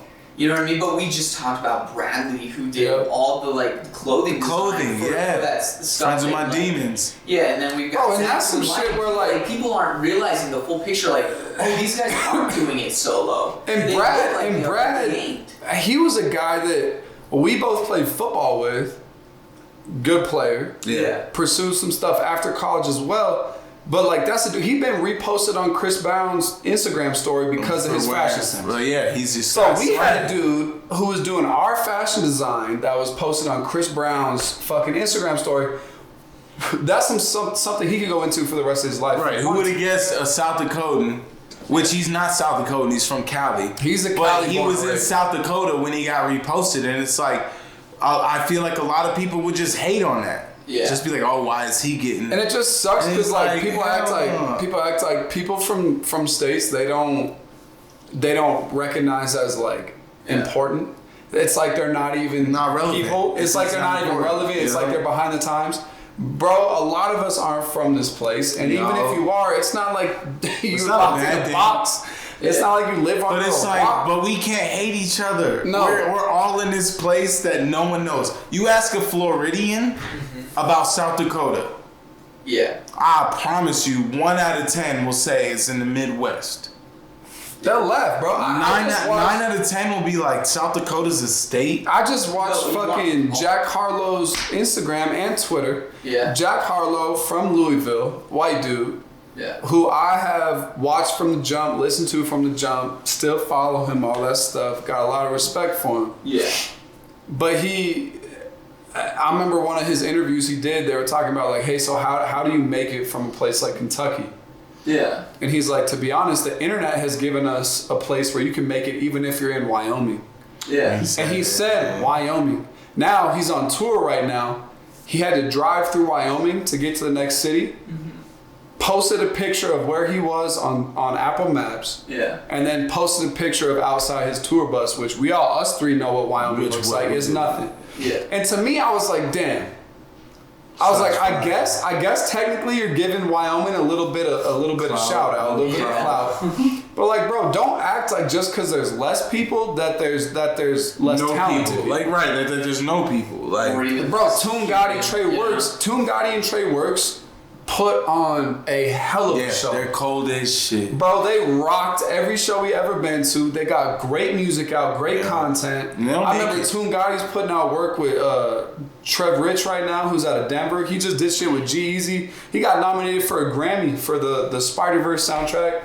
That's from Cheyenne, Wyoming. Yeah. And you're telling me we can't make it from Spearfish, South Dakota. So my bottom line is like, anybody who's local to a place that isn't big, that should be more. Dude, we need of love. Like that should be more that's of a community. It's a family. Like, and it don't even matter if you're in music or not. I don't care if you're a fucking volleyball player at Tech. I don't care if you go to Brookings. That's what I said. It's a family. It's like everybody should be able to relate on that same level and push everyone to their highest point. Right. And like showing love back and forth is big, man. I've struggled with that recently just because like I came out of a part of my life. I played football my whole life. Yeah. I came out of that part of my life and all of a sudden I felt fucking lost. Yeah. But it's like this has given me something to be like, okay, let me reach back out to these people who are striving for something. Yeah. Let me get that good connection with them that like, hey, you're doing something big, I'm doing something big, let's promote each other, show love. Like mutually it's that parallel surface. So like anyone in the Black Hills that's really trying to make it, anyone in the Midwest, anyone anywhere that's trying to make it, let's do it. You need a supporting cast, and the supporting cast are the people that drive the same roads as you do every day. They shop at the same places you do every day. They go through the same thing, and Spearfish is a small place. Yeah. But at the end of the day, if all of Spearfish would jump on one bandwagon, not even just Ivory and Keys, I wish they would. Let me tell you, I wish they would all Ivory and Keys, but still, supporting local sporting events. or fundraisers. You know what I mean? Or like charities and just. Yeah. It really comes down to that. It's the same thing in the filmmaker, space here in this Black Hills area. Like, all of us filmmakers pretty much, like, know each other. Yeah. And because of that, like, we all have to push each other and help each other out. Like, I need a second shooter. Like, I know exactly who I'm going to go to. I'm not going to go to,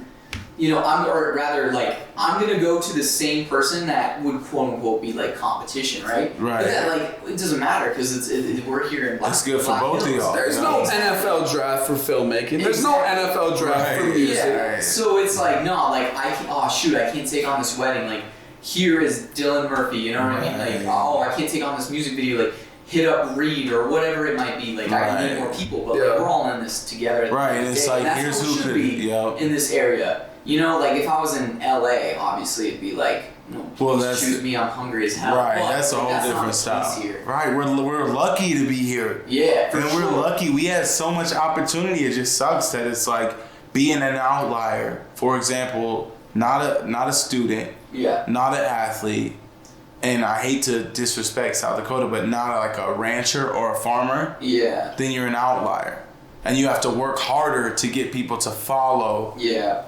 Your idea and your image, because nobody in South Dakota even really knows what that means. Like, for sure. Photography, like, oh, you look good when people take pictures of you. Most people would be like, my dad's a rancher in Wyoming. I came to It's be weird how much it conflicts. And I'm not taking shots at nobody. It's just weird, bro. It's hard to have a dream in a place where everything is so basic. South Dakota, you're a farmer, you're a rancher, or you have a full-time job. It's South Dakota. We're years behind everybody else. Meth, we're on it. Like, it's like bro, that shit made national TV. You see that? Yeah. What's his name on national TV? He got a talk show. I don't know his fucking name. Adam 22, right? No. It's like, I'm talking about like. Yeah. Where's it at? Go down the hall. I might have to guide. You can just point like I'll find it. Yeah, so go all the way down here. He said go down Go down and like just to the right. Kai, you don't. Come here. Kai, you gonna go with Shannon? You can go with you. Right, yes. I don't know who it was. Hold on, I think I figured. Also, Shannon asked me those questions that we gotta come back to apparently. I hope he remembers them. So I'm gonna go into this just with me and you real quick. Yeah, hit me with something. So what we were talking about, this is where I wanted to go with, you know who that is? On the late night. Oh yes, that is, not Jimmy Kimmel, but the other one. Jerry Springer? No. Jerry Springer. That's why I didn't know either, but Yeah, dude, they did a whole thing. They did a whole thing on meth round. Yeah. Anyways, so let's get into it real quick. Let me go with talk show host. I know his name. Colbert. Yeah, Stephen Colbert. Yeah, it's crazy. Yeah, no, it's been everywhere, like national. Yeah. So anyways, you guys were talking about who you are, who your music really is, essentially. And what I hear all the time, and it drives me nuts, because I don't know you guys as this, I met you when you guys were already making music. Like, this happens way too often, so I will be talking to somebody, or somebody be talking about me, and they'll be like, oh yeah, you did that music video for those 2 football players, the 2 BH guys. And in my head, at first I'm like, who? Yeah. And then I was like, oh, they're talking Ryan and Shandon, because they used to go to BH and they used to play football, and so I don't know you guys as that, but apparently a lot of people in this area, they think of you as football players, BH celebrities, I guess, for lack of a better term. C-list maybe. Yeah, C-list maybe. But you get what I'm saying, right? Yeah. So I'm really glad we talked about the music and saying, the music is what it is, what you guys just said. It's not like, oh yeah, we play football, we're BH guys, and we love spearfish, and this is what we do on the side, and it's fun. It's not that at all, and I'm really glad we touched into that. But the other thing that I don't think people need to realize is your background is also not BH. No. There's Shannon was just talking about being homeless and growing up. He's not even from Spearfish, and neither are you. So I think what I really want to get into a little bit is just some backstory. So you know, where were you born? Like, what did you go through as a child? Like, what brought you to BH in the first place, you know? So for me personally, I'll do my rant now, and I'll let Shannon do his afterwards. So I was born in Dallas, Texas, the city of, and we lived in a small one-story house, the bad side of Plano, Texas. And my dad and my mom are both from Wisconsin. They met at the University of Wisconsin. My dad's older sister, she got a job down in Dallas and ended up saying like, hey, I'm familiar with this company down here that's looking for people. Would you want to move down here, get a job? And so they decided, you know, fuck it, let's go down to Dallas, get a job. They had me and my little brother down there in the city of Dallas. We lived in that small house in Plano for, 3-4 years maybe. We moved out to Keller, which is like Dallas-Fort Worth area, out by South Lake. Lived there until I was about like maybe 9 years old. My dad got a promotion out in Denver, moved out to south of Denver, and the crazy part is we went from like a bad area of town when I was real young to like a bubble of society in Colorado. We moved to Highlands Ranch, Littleton. It was the epitome of white suburbia. We had 4 rec centers with, unlimited access if you lived in the area. Douglas County's a top 5 county in the country every year. We got the best public school systems. I was a mile down the road from Valor Christian, which is where Christian McCaffrey went to high school, who's now the best running back in the NFL. I think I still have his number in my phone, actually. But so it's supposed to be this place, right? That's like the best place on earth. You should never have any problems. You should never feel bad about yourself. You get the best food, the best housing, the best cars, best education. Everyone's good looking and rich, and it's this fucking pretend society, man. And I happen to be the kid who never felt a part of that. I never felt like I fit in. It got to the point in middle school where in 7th grade, I was 6'1", 175 pounds. Everybody else was 5 foot nothing, little pussy ass bitches. You know what I mean? Yeah, that's me. Yeah, and like nothing against them except for the fact that like they loved it. Like, and I lived in an area that was so backwards that the principals and the administration, they all thought that I was some bully. They all thought that like I was this dickhead person, when in reality, I would sit down at the lunch table in middle school, and all these little kids would have it planned out. They're like, hey, as soon as Ryan sits down, no one say anything, just get up and leave and go to a different table, leave him by himself. Or hey, after lunch, we'll go outside on the basketball courts, everyone bring a soda can, shake it up and throw them at his feet till they bust. Or let's pants them in front of these girls that everyone thinks cute, blah, blah, blah. I hated it, man. I did not belong. I got to the lowest point of my life out there when I was 12, 13, and went through some dark shit. And the only thing that brought me out of it was football. So, put my whole life into it. My freshman year of high school, I became one of the first kids in my high school to make varsity as a quarterback, and played 4 years at my high school. Was trying my best to go D1. I was one of the straight edge kids, never drank, never smoked, nothing. And ended up going to BH, which is the Division II school. And it was a weird dynamic because half the kids on our team at BH were heroes for making it to that level. They go home to their hometown and everyone's like, you're a god, man. You went to college sports. You got a scholarship. You're a beast. Where I'm from, everyone was disappointed. They're like, you didn't go D1 full ride? You must suck. They're like, where are you going to school? I said, Black Hills State. They're like, where the fuck is that? I was like, South Dakota. They're like, where the fuck is that? No one knew where the hell I was going, man. They thought that I had failed. And so on top of all of this, I get here. I become one of a handful of quarterbacks in the country to be a starter as a true freshman on a college football team. So that alone should have been an accomplishment that I held high. Instead, we lose every single game we played. Everybody on 0-11. Everybody on campus hated me. My own teammates were talking shit. My own coaches, friends, quote unquote, were going on Yik Yak and Twitter and all this shit, talking all this shit about me. Hated it. Yeah, man. Yik Yak was a bitch. Yik Yak was a hoe. Remember Yik Yak? And I ended up going home that summer, and I was like, you know, I talked to my dad, and I was like, I don't know if I can do this no more, man. And he's like, if you really hate it that much, you need to stop. You need to go somewhere else that makes you happy. And I was like, you know what, fuck that. I'm gonna train my ass off. I'm gonna come back, and we're gonna do like good shit. Came back the next year, went 7-4. What do you know? Everyone out the woodworks. We love you. You're awesome. Can I take pictures with you? Can you sign my kid's football helmet? I was like, yes, just not just 7-4. 3 of the teams we lost to shared the conference title. Yeah, like we balled the fuck out that year, and everyone on that team worked their asses off. So like literally 3 teams shared rings that year. There were 3 teams that were conference champions. Yeah. But sorry, I didn't mean to cut you off. And so it was like I did well that year. They gave me all conference honors. I think it was honorable mention.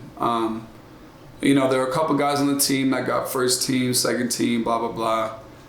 A couple years after, I ended up being a team captain, and basically what I will say, I lost my love of football because of how shitty my life became, because of how much people viewed me as someone that I wasn't. Because, I mean, there were people on Yik Yak talking about, like, maybe if our quarterback drank a gallon of bleach, I would enjoy my college experience. Maybe if they pulled Hummel, like, or if he left or whatever, Hummel's girlfriend should fuck me instead of him because, like, he's a pussy, or Hummel's gay, or he beats his girlfriend, and all this fucking shit. And it was all false. It was all things to just put me down because it made them feel cool. And, like, after a while, I realized it in time, but it made me turn into someone I wasn't. And the one thing I will say, there was a handful of people throughout my college experience that stuck by my side as Ryan, not as the quarterback, not as the freshman, not as anyone. Keys was one of them. Bradley, Trey, Eric Belcher, Bush, Walk, Tanner, all those dudes, man. Peyton Gilmore was a guy I knew from high school. Vinny Gulia, a guy I knew from high school. These are guys that like stuck by me just because they knew who I was as a human and not beyond that. My whole life I was just quote unquote the quarterback. So it just so happened that a couple years into college football, when I really got fed up with this shit, I started taking up music. I would write for my own therapy. I would find beats and I would record it on my phone or like a little shitty ass mic someone gave me. Shout out Stephen Reed. He let me come in and shoot a video for him and also record in his studio. You know, stuff like that. And music became something that really let me release. It was like therapy. So after a while, like the first couple songs I made, I showed Keys. I was like, hey, I was like, check me out. And like I could tell that he was like, okay, like you don't suck, but you're not great. Finally, man, about a year into it, I wrote a song called One Time. One Time. Wrote a song called One Time. And I showed him that song, and I finally saw the look on his face. He was like, oh shit. He was like, you actually got it. You actually got something going for you right now. Yeah. And that's when everything kickstarted, man. We were both still playing ball. A year later, he graduates. I still have another year of eligibility, so I keep playing. But we're making songs on the low the whole time. We had a whole mixtape made before I was even done playing football. BTB. Back to the Basics is what the mixtape's called. And we're hoping that years in the future, when we really start making a name for ourselves, that we can drop it and call it Back to the Basics, which is what it's called, and be like, this is where we started. But to really kind of get into the reason why him and I connect so much is I was the kid in my environment that was different than everybody else and had no one to go to. And especially in my environment, it was a place where everyone and everything told me that I should have loved who I was. I should have loved my life. Oh, you're the quarterback, man. You got a car at 16 years old. Your parents aren't divorced. Like, you go to a good school. But let me tell you what, man, I went to that school in a crowd of 2,200 people and felt alone. I hated every second, every day. No one looked at me as anything besides someone who could throw a ball. It was a weird type of depression. It was a weird type of loneliness and like, I don't know. But it brought me to a place where I can now relate to people like Keys, who he was in an environment where no one gave a fuck how you felt. So in my environment, no matter how much I felt the way I did, everyone just said, well, you know, you should be fine. And they didn't give a fuck. In his environment, he had every reason to not feel fine. And still no one didn't give a fuck. So like, that's what bonded us to go crazy and be like, look, man, like, wow, this shit really kind of connects more than I thought. And that's where like the music started to take off. We made IDK, then we made Hard Liquor was like the second fucking song we ever made. Second or third song we ever made. Second or third song we ever made was Hard Liquor, and that's to this day. That was like end of 2016, maybe early 2017, but yeah, I don't remember exactly. It was it's a great song, man, and like that speaks to like it didn't take practice or years of anything for us to like fit. You know what I mean? It was like just the little kids who have the little fucking play sets where you got to put the wooden triangles and circles into the right spaces. They had a wooden circle, and when him and I finally made music, bro, it felt like a fucking charm, and like it's been up from there. So it's crazy how it worked out. And like I said, football was a huge thing for us. You missed it, but he said a lot of people still will come up to him and be like, you know, you made a video, or you made videos for the two football players. That's all the time. Yeah, and it was last week it happened, and I'm like, it was huge. I don't know them as that. And so that's why I asked Ryan, I was like, I'm glad you guys got into the actual genuine like reason of your music and what it's about and who you guys are. Yeah. And I don't know you guys as that, and I don't think anybody else should think of you as that. Well, and that's the thing though, is like I'm okay with the people who knew me then as knowing me as that, because that's what I was. I'm not fronting. But that's not my identity. Right. So this is me. I hate football. Football saved my life when I was young. Like football was the only thing that kept me around from like leaving this place. Yeah. It was the only thing I felt like I was good at. It was the only thing that people looked to me in a positive light towards. So it saved my life. I put everything I had into it. Yeah. When I went D2, when I lost every game, when everyone hated me, I started to realize that if I make football my identity, I will never love myself. Music is what saved that. And now music is the thing that like grounds me. And so, and he's gonna tell you, I'm gonna hit the restroom too, but he's gonna tell you like his life is the same but opposite in the sense where he just played football because he was good at it and it took him out of the place he was. Yeah. And music was always the thing that grounded him. Yeah. And like, because music ended up being the one thing that grounded both of us, no matter what we've been through, that's why like that synergy and like that connection happened to be so pure. Yeah. And like it works so well. So I'm okay with people knowing me as the football player. I just hope that with time, like they see me as someone bigger than that. They see I have a bigger story to tell. Yeah. And like I have more to offer, because music, I love music a million times more than I ever loved the game of football. I still love football. And I really hope people hear that. Yes, but I love music. Lucky you. I love music. I know you hate it. And he had a shot at the fucking league too. I hate football. Fair. I cannot stand football. I think my backstory might pertain to football, but I've never been a fan of football. But it got you to us. You know what I'm saying? It got you to IVVORY KEYZ. Like, same with me. So that's what makes it dope. Where were you born? Maricopa County, Southside Phoenix, Maricopa Hospital. Grew up on the very lower end. It literally is as opposite as Ryan as it could come. Even though I am aware that his dad went through struggles and they all went through struggles, and what it was a job change that changed their life. For me, that never happened.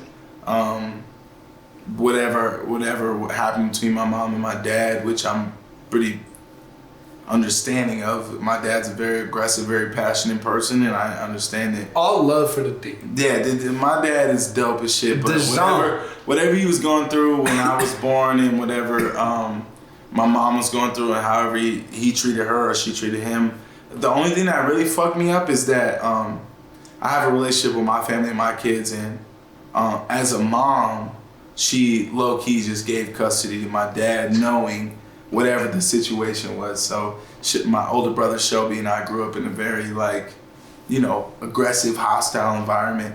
And that's honestly why I hate football. I can't stand the aggressiveness. I can't stand the hostility. I hate that coaches expect a person. I ain't even going front. I'm athletic as shit. I will not play. That's not me being ballsy or nothing. You want to play tennis? Fine. You want to play table tennis? Fine. You want to play basketball? I'm with it. You want to play football? I'm with it. Give me a sport. I'm agile. I'm fast. I'm strong. I can do it. But football, I had looks in football and I had looks in basketball. My 3 best looks from football were Minnesota State Gophers, NDSU, which is North Dakota State University, and SDSU, which is South Dakota State University. I ended up taking BH because one of my best friends, and shout out to Cody, his family took care of me a good portion. There was also other families, the Greebles, the Olsons. There was a lot of families that took care of me when I lived in Minnesota, coming from what I had been through. And a lot of times I lived out of town, probably 3-4 miles out of town. And so when there was nights I wanted to just be in town and be a normal teenager, they would take me in, and it was always like, do you need a blanket? Do you want an extra mattress? And like, for me, it was always so crazy because I'd be like, no, I don't need a mattress. Like, most of my life, I've been sleeping on carpet and concrete. So it's like, why would, and I don't mean concrete on the streets. It's just when you live in homeless shelters, especially in the late 90s, early 2000s, it was cots, and then under the cots were concrete. It wasn't just, I don't know. But football always stressed me out because through what I had been through, especially with homeless shelters and meeting other kids my age, and I just care. It sounds so gay, you know what I mean? And no shot to gay people. I don't mean gay as in homo. I just mean it sounds so soft, like to care about someone you've never met. And as a person who's sensitive, I'm sensitive.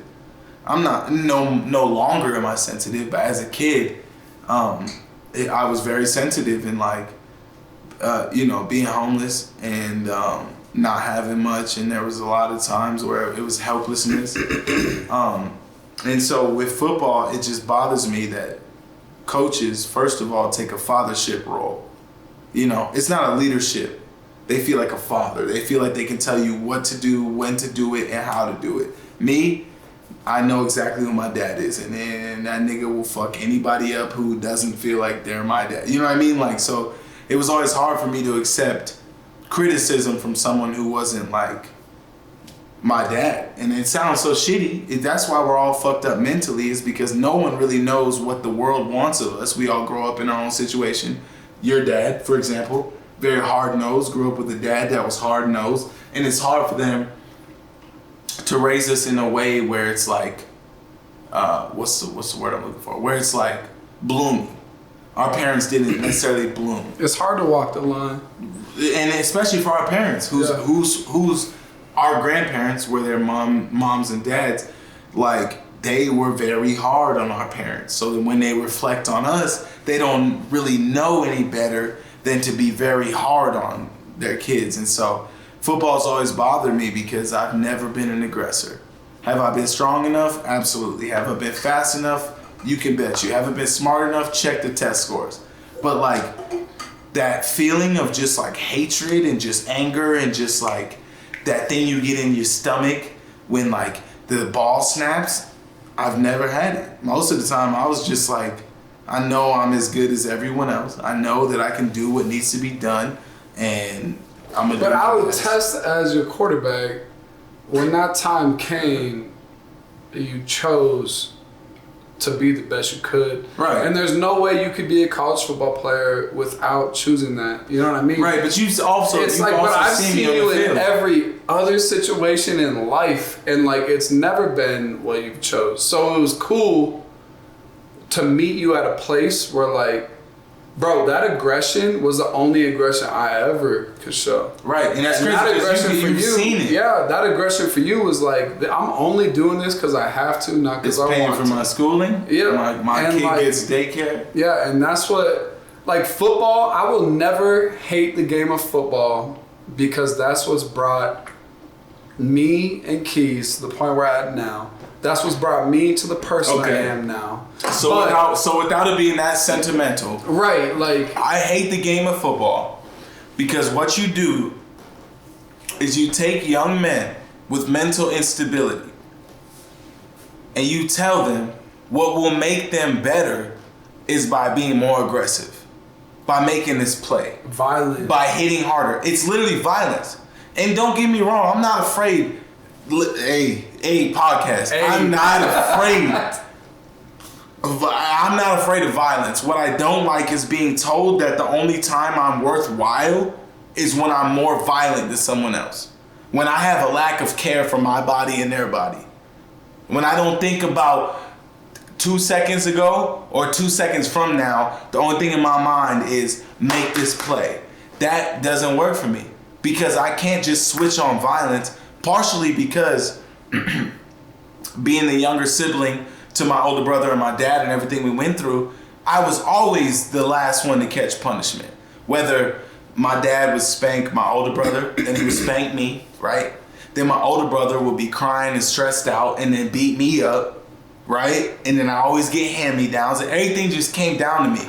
And so it became a thing where it's like, if aggression aside, if the one thing I learned was that I know what it feels like to be helpless. That's why football doesn't translate to me.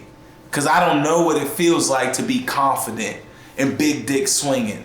And just that, excuse my language, but that nigga that like, you can't touch me. I'm gonna do this. Nah. Forever it was like, just do what you're supposed to do. Don't say shit. It don't matter. If you did it, you did it. If not, then you fucked up. Apologize to your teammates and make it happen the next time. As far as origin stories goes, that's it, man. I've been homeless. I've been hungry. I've told Ryan this, Ivory, sorry. But one of the like craziest memories I have was my dad crying. We moved into Heartland Homes in Sioux Falls, South Dakota. And we had a loaf of bread, which came in a box. And we hadn't eaten in probably like 2-3 days. And we made the loaf of bread, but we didn't have yeast. So, and my dad didn't know no different. So we made it, we put it in the oven, it came out, and it was just like disgusting dough. Like it was inedible. And turns out the package says you need a yeast, so there goes 4 days. And then the next morning I was throwing up from malnutrition. And my dad was just tweaking. Not tweaking off drugs, but just like, I don't know what to do. Like, I don't have a job. Like, I don't know how to give. But like, that's the coolest part, like, man. Like, that's the coolest part about all this is like, I couldn't fathom that situation. I can fathom a situation where I had everything I needed and I still felt like I hated life. Right. And you can fathom a situation where you didn't have anything you needed and you didn't have time to hate life.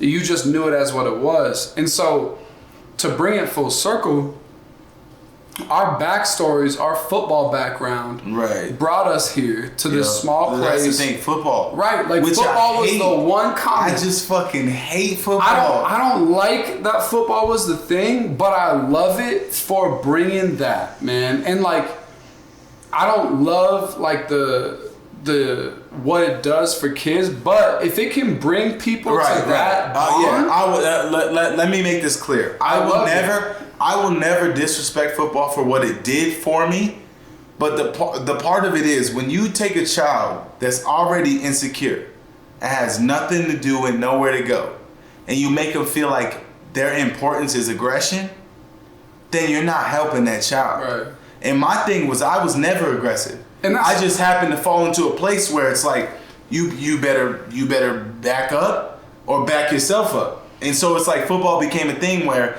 for example, in high school basketball, I used to foul out every game because as soon as altercation started, as soon as it became a little physical, I'm the first one to have an emotional fit. Like my brain just turned off. I didn't think about what the consequences were. I was just like, I'm upset. This person made me upset, and I'm gonna do so and so and so to follow. But the reason football stresses me out is because you have so many individuals that have troubled pasts.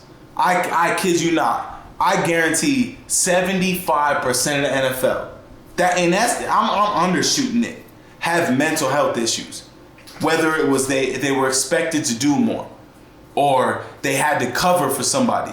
I remember using my freshman year at 19 years old to get my brother commissary while he was in jail.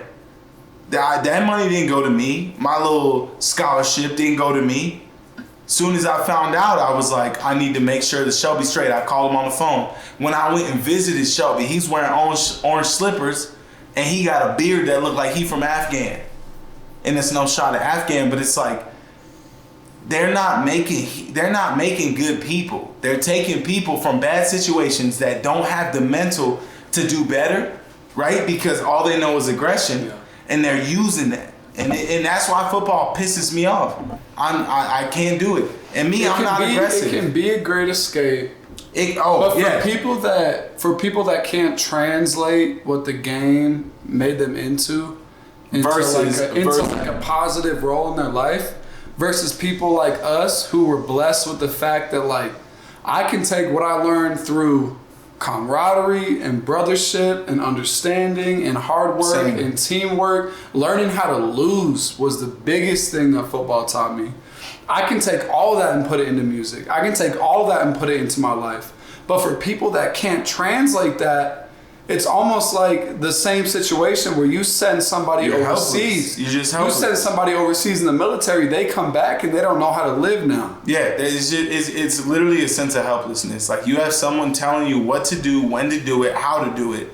And although you're capable and you're very mentally prepared, it's just like, for example, we would play Tech, South Dakota School of Mines. And our coaches would just, this is a rivalry. I need the most out of you that you've ever seen, that you've ever felt. Turns out, I've been to Rapid. I've met people that play for the School of Mines. Them 3, 4, 5, 10 black players treat me more like family than half of my team. What do I look like going out on the field and getting aggressive against somebody that I don't feel aggression towards? How are you supposed to hate them? Exactly, like these rivalry games. Like, how am I supposed to find it deep within myself to find a deep hate? And by this point, I'm already 21, 22, 23, 25. Hate don't matter to me. My son is already. I used to take my son to work out because my wife is at work, and he used to scream. And thank God I had people like you and Belch and Brad and people that would, while I'm in the middle of drills, would go over and be like, Julian, chill, Julian, chill. Still, he would scream, but you can't pull aggression out of me. When the time comes, don't sleep on me. Yeah, don't sleep on me. When the time comes, I will be aggressive. But and this sounds so bad, but please let me say it this way. When a white man tells me to be aggressive, and I'm so sorry to both of y'all, I don't mean it that way, but our coach was white. And when they're spitting in my face and getting in my shit, I know I'm able, and I'm aware I can do this. Matter of fact, I got my degree, first generation. You know what I mean? Like I've been through everything. There's nothing that you can. I'll put it this way: from drug deals to sexual harassment, there's nothing I haven't been through as a kid that you cannot put me through. So it always blew my mind that like someone felt that they could just tell me what to do and it would make sense. That's why I don't like football. So basically like, to put it in a nutshell, man, football isn't who we are, but it brought us together. Fucked up, weird, tailored way. It brought us to this point. Thank God for that. Football. Like, yeah. I still believe football is a great game. I still believe it teaches a lot of things. That's where we differ. I think it teaches a lot of things that like can help you in life, but only if you apply it. But I'll say we differ on that because it's like, while I agree with him, football teaches a lot that way, bro. Well, but I think it comes from a background of, it's not necessarily application. I think it comes from, for example, I just told you, my son got in trouble at school. They said we can't handle him. Why can't you handle him? I'm wild. I'm a wild child. I've always been, I always will be. I don't understand direction. There's no human being on this earth that's gonna tell me what to do, when to do it, and how to do it, and you expect me to just say yeah. I'm not a robot. I'm questionable. Like I'm curious about it, but football's always been that way. Run this route. Right. on this cadence. So it's like there's a lot of things that we don't even agree with when it comes to football. So like we don't like the same as you, Destin. We don't like that people associate us with football and that's the only thing they see. No. But I'll never take football back. I will never take it back because that's the only reason we're sitting here right now. And I love so many other the people that aren't here. There are so many people that I know that I've been admirers of. Jerome Creasel, Cade Watson, Daniel Hancock, Andrew Blaylock, Fidel. I've seen people give everything they have to the game. And it's stressful to me more so because I can't quite get my brain to be with that. I can't convince my head to go, everything you're doing is for a purpose. Because most of the time, I'm trying to listen to someone tell me what to do and how to do it. And that don't make sense to me. Especially because my background is not South Dakota. I'm not blue collar. Most of my relatives might as well have sold drugs and gone to prison, which they do or have done. So it don't make sense to me when ranchers do extra, or when farmers do extra, or when your A+ student does extra. It doesn't register for me because I've not only never had the privilege to appreciate that, but I've also had too many stresses to think that was a possibility. Right. You know what I'm saying? Man. And again, I'm wrapping it because I know we got more to talk about. Yeah, for sure. I'm sorry. But football is something that we'll never agree with in a wholehearted stance, but we'll never take back because it made us who we are. But I don't love football. No, I don't love football either. I hate football. I hate the fact that I don't love the NFL has 90% niggas that run around like slaves, and they get bonuses when they do well, and when they don't do good, they get cut. Yeah. Period. That's it. Period. All right. Next question. Sorry. What you got for us? Let's hear it. I think we might wrap this up if you guys are good with it. Hit us with something. Hit us with one more. We'll keep it sweet. All right. Hit us with something that you fuck the people, the masses. Like, what's something you want to talk about? It could be random. It could be something. I mean, I guess one of the main reasons I wanted to prioritize this podcast with you guys as guests is the fact that you guys do have some stuff coming up. I'd like to talk about that. Yeah, let's do it. We briefly touched on let's do it. the EP and the New Year's show coming up, but and everything else. But is there anything that we can kind of talk more deeply about? The one thing that I will say, first of all, to reiterate, New Year's Eve, doing a show at Flight Nightclub in Deadwood, South Dakota. It's gonna be an awesome show. Gonna be an awesome show, man. December 31st. It's the night of going into January 1st. And we got a lot of people that have already said they're coming out to the show. It's gonna be lit. It's a classy joint. We thank them for having us out. That show is gonna be great. The EP is gonna be something that really projects and shows our range as artists. We're gonna have songs that are partially us, not us, fully us, things we haven't done before, and this is within a 6 to 7 album, plus 6 to 7 songs.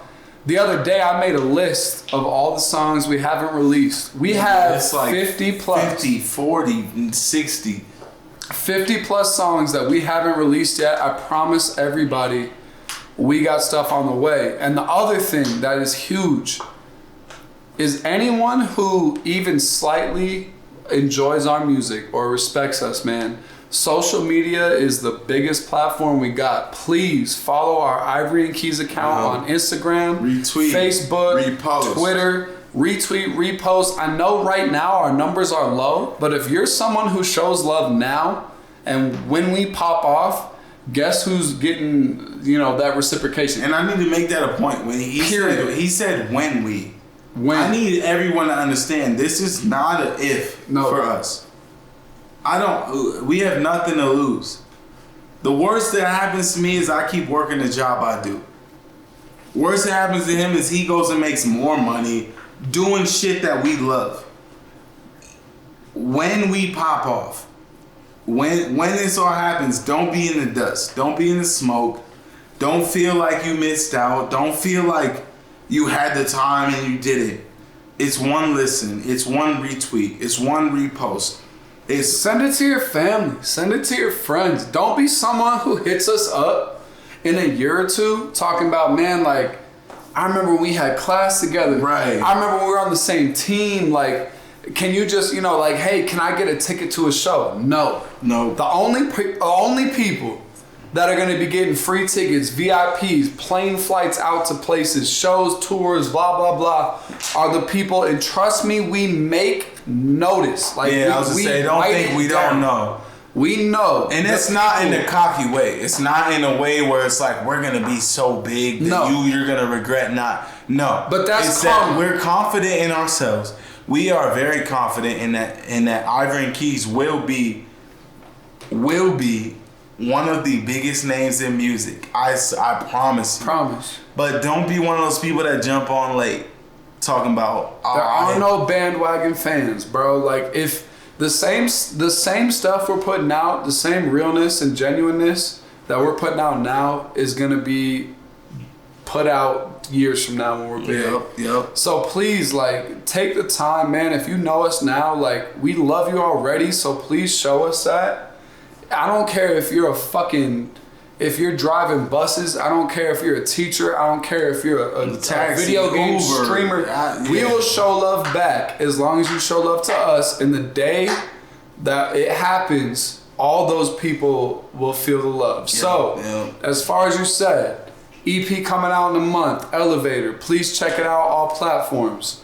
Show New Year's Eve in Deadwood. If you're in the Black Hills or South Dakota, please come out. It will be amazing. We got merchandise on the way. If you want something, DM us, text us, call us. We'll pre-order. Shout out to everybody who's been a part of this. Our videographer, you, Destin. Our photographer, Katie. Our significant others, Raven Johnson. I love you. You're amazing. Thank you for everything. I was gonna say, already, baby. You know, I got two whole kids. Brittany, you already. Julian and Aaliyah, my goddaughter. Aaliyah, my literal. I look at him as a nephew. Julian, man, you guys will watch this years from now and love it. So anyone, Brad, Swift, Bush, Vinny, Blake Mounts back at the crib, man. Trey Fleming, Lavender, Amanda, please, like, anyone who I haven't mentioned, my parents, my family, my brother, Eric, who's out of K-State right now. Like, all of this is with all of you in mind. Dion, bro, Shelby, man, Michael, down at AZ. My family don't end, but just know that we need all of y'all, and when the time comes, and I don't say if ain't a word to me.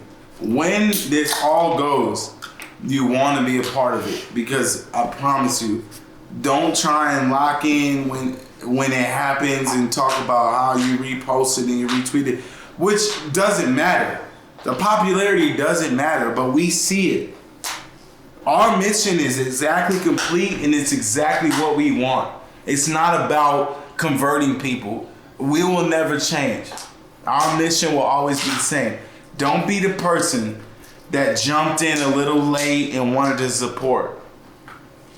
Period. So thank you, Destin, for having us. Yeah, man. appreciate you, Destin. You're already a big part of it. You're gonna continue to be a big part of it. And it'll your be family. what it is. So thanks for having us out. If anyone, one more time, if anyone has listened to this point, text me, DM me, hit us up on one of our pages. Say we love the podcast. Let Destin know, man. We got you guys with something special at some point. So thank you for the love. Thanks for having us. Always, man. Appreciate you. Yeah, thank you so much. Ivory and Keys out this bitch. Ivory, Keys, Ryan, Keys. thank you for coming on. Yeah. Nah, you have no idea. Think, definitely one of the best ones so far. That's dope. Absolutely. I can't wait until this money overflows. And then everybody's like, ooh. And we're just like, you don't even have to know.